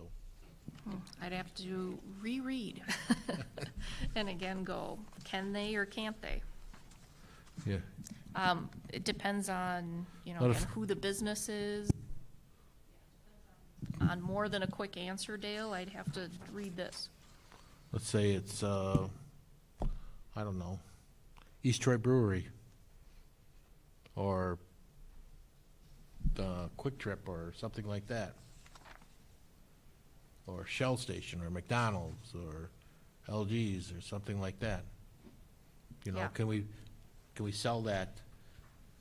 Can we sell that space on that electronic board? I'd have to read the policy and I'd have to see. Right now, I'd say the policy kind of indicates we might not be able to because it doesn't specifically state it, but it's not to say that we couldn't discuss and put verbiage in to rewrite that if interested. I think one of the things is, like, when I'm looking at the public solicitation policy of advertising in schools, Kathy put that into the pack, and I appreciate it, and that is, you kind of got to go over too, also, it doesn't just stop there, right? You got to go to 829, the naming school facilities. And if you go down to subsection 3, it talks about naming of school facilities. And whether or not, however there's such, you know, whether or not there could be a sponsorship by a person or a company or business, corporation, nonprofit organization, or other entity providing money, goods, and or services to support the district and its school activities, et cetera, right? And it says the district, no sponsorship shall be construed as or constitute endorsement by the district board or school of the sponsor or its product, service, or program, and the board and the schools reserve the right to refuse or decline the offer of any sponsor for any reason. The maximum sponsorship level as defined with naming rights is $50,000. So, and it goes on, right? So I think, you know, again, depending upon what we're trying to achieve, then we need to determine what's the language we want to achieve that. So, if you had to guess, if you wanted to advertise on your electronic board for 2 weeks on all the boards, what do you think we should charge somebody? Do we charge them $2,000, $3,000, $4,000? Well, I think before we get into the charging, Dale, really, I mean, the charging is a whole nother topic, right? And I don't know. But Well, I think, it's kind of works into, I realize that. I think the first thing is you have to decide on is the verbiage of first, right? Is if we open up that venue, what's the verbiage that protects the district from a standpoint of allowing what to be entertained to possibly be shared on the boards? I won't say promote it, because we're gonna stay out of the word of endorsing anything, right? It's just allowing the opportunity to use it, basically. We're not endorsing anything, we're allowing them to use basically our boards. Would the money be worth it? Just as an example, just if you're talking dollars, to advertise on the freeway for a year is like $1,200. That's those signs off the freeway entrances or exits to direct people to certain So establishments. those little signs like, They're this big. Oh, They yeah. look little because you're on the Yeah. freeway, but It's $1,200 for the year, Ted? yeah. but this would be a little bit different. It'd be like a billboard, how much they get for the billboards, you know, and electronic signs like that. I mean, you know, what's it worth, you know? It's Yeah. just tossing it out there is all it A is. lot of it depends on traffic that goes by it. They base it on traffic. So freeways, of course, you get a lot of traffic. Down Yeah. Buell Avenue. And not around so here, much. during the school year, we get a lot of traffic around here, so. Mhm. So local business would be, you know, ideal. Just a thought. Sure. Maybe it's $1,000 a week, or if it's 1,000 a week, or you make 20, 30,000 a year out of it, it's $20,000, $30,000, you know? I guess the first question would be for the board to give us direction, and that is, are you interested in that possibility? Because if you are, then it allows us to start working with Wisconsin School Board Association in determining whether or not are there policies out there already that have been established a little bit that way that could help give us some guidance, and maybe they'll provide some, if there's any, and I don't even know, other districts, if they're like, what are you trying to do? They'll try to direct us to other districts who have maybe already created policies like that. So I think the first thing is, are you interested in the possibility of creating a policy that would allow a stronger amount of advertising in our district, no matter where that is, you know, whether it be digital boards, classroom, all that, and for us to look at maybe how our current naming school facilities and our current advertising policy could be worked towards assisting in that. Again, it all depends on how much money you can bring in with it. I mean, to me, our biggest advertising benefit is what you mentioned earlier. Advertising what we're doing already in our schools to get people excited about the school district, interested in the school district. That's our biggest bang for the buck in advertising, to me. So maybe we put some of that on the billboard out there. We can do that without a policy change. We have so many students in this program, so many, put information that Stacy had up there. We have, Information- yeah, and I think that's a great point, Dale, and I think we need to make sure that we're reminding ourselves of that, because we have so many different communication venues, right? We do have a lot of communication platforms that I think we need to keep reminding ourselves of.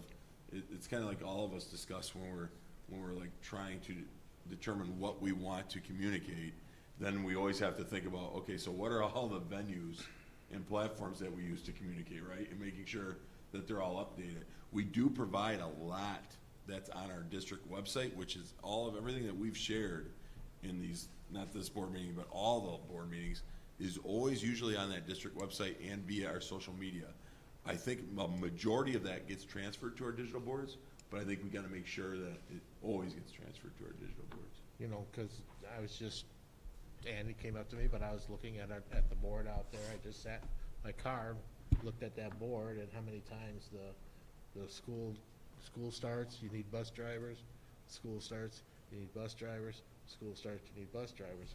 You know, but if you could just have some more information about the school, particularly how many people we have in an apprenticeship program, how many dollars we have saved the people that have come to East Troy using our apprenticeship program by not going to paying Gateway.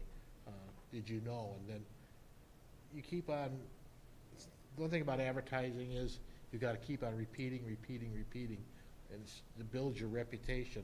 And the parents here, they know, they will see that. Maybe they will talk to somebody else that they know when they go travel, see their friends in McQuantico or Burlington or wherever, and they say, well, did you know that East Troy has this? And so, you know, you got to start to get a reputation for what the school is, you know.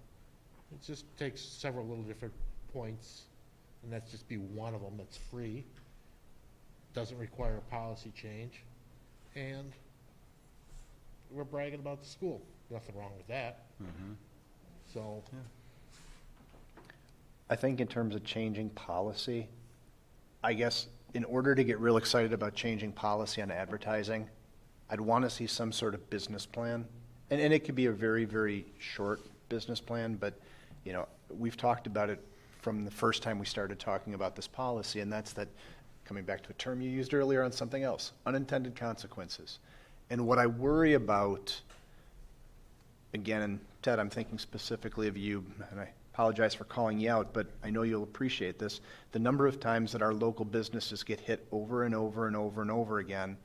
And my concern is that, you know, if we have a specific objective that we're trying to accomplish, okay, let's develop a plan. Better yet, let's get some of our business students involved, and let's get them to help us develop a plan, and let's go out, and of course, at that point in time, let's compare it to what our policy looks like to make sure that it matches, and if we're going to have a problem, let's address it either in the design of the business plan, or let's look at the policy and see if there's a way we can amend it at that point.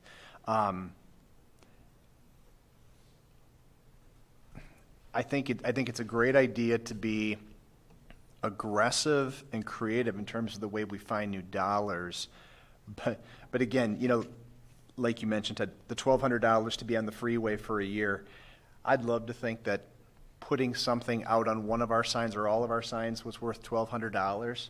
But the fact of the matter is, if you get hungry here around lunchtime, you're probably going to LD's, you're probably going to the brewery, you're probably going to Gus's. You know, I'm not sure that we have the kind of reach that we need to charge those, to charge rates that would, you know, potentially make going out and competing with some of our already existing organizations attractive. So,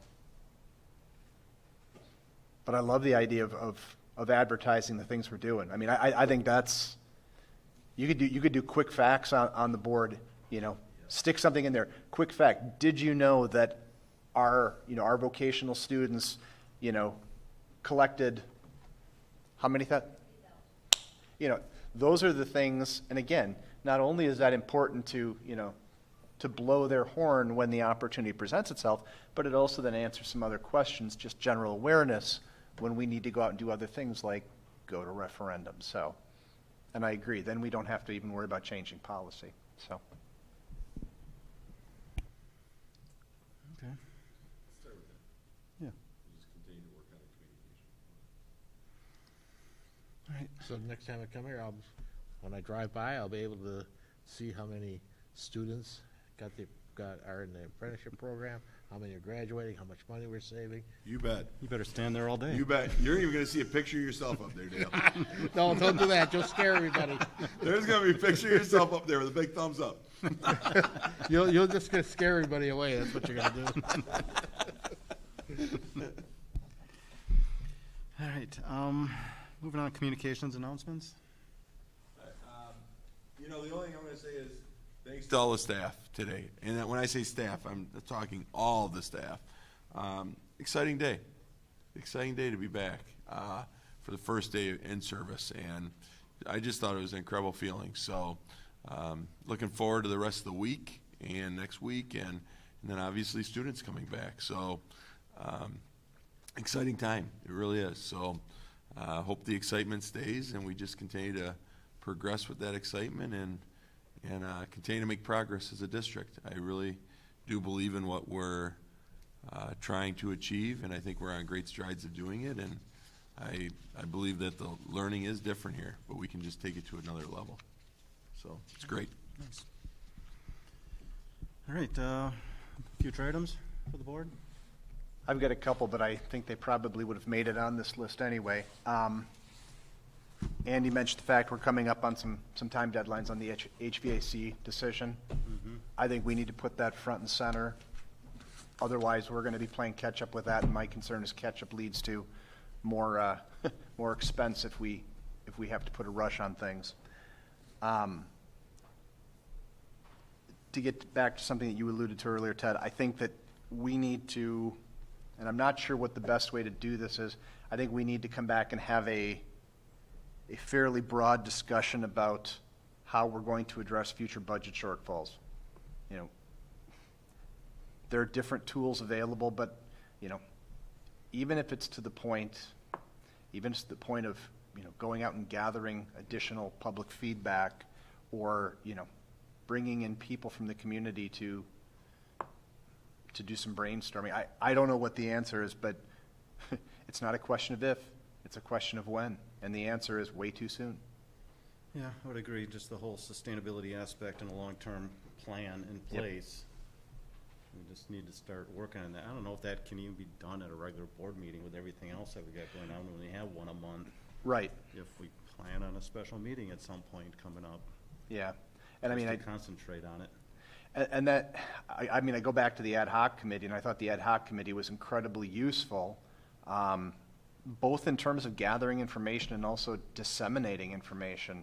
And again, I don't have any specific solutions at this point, but I think we need to come back and have a broader discussion about how we're going to take that on, because I think there's some more straightforward answers, and I think there might be some answers we look at if nothing changes for 2, 3, 4 years.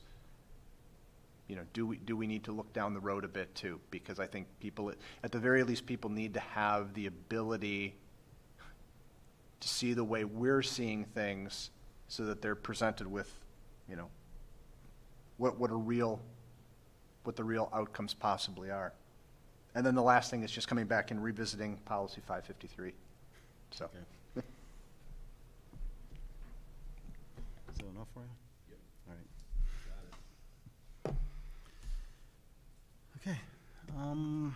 Then I will make a motion to adjourn to executive session for discussion of student request for Start College Now course consideration as provided under 19.851A, 19.851F, and 118.125. I'll second. Okay, roll call vote. Steve? Yes. Bob? Yep. Dale? Yep. I vote yes. We're in closed session. Thanks for attending tonight.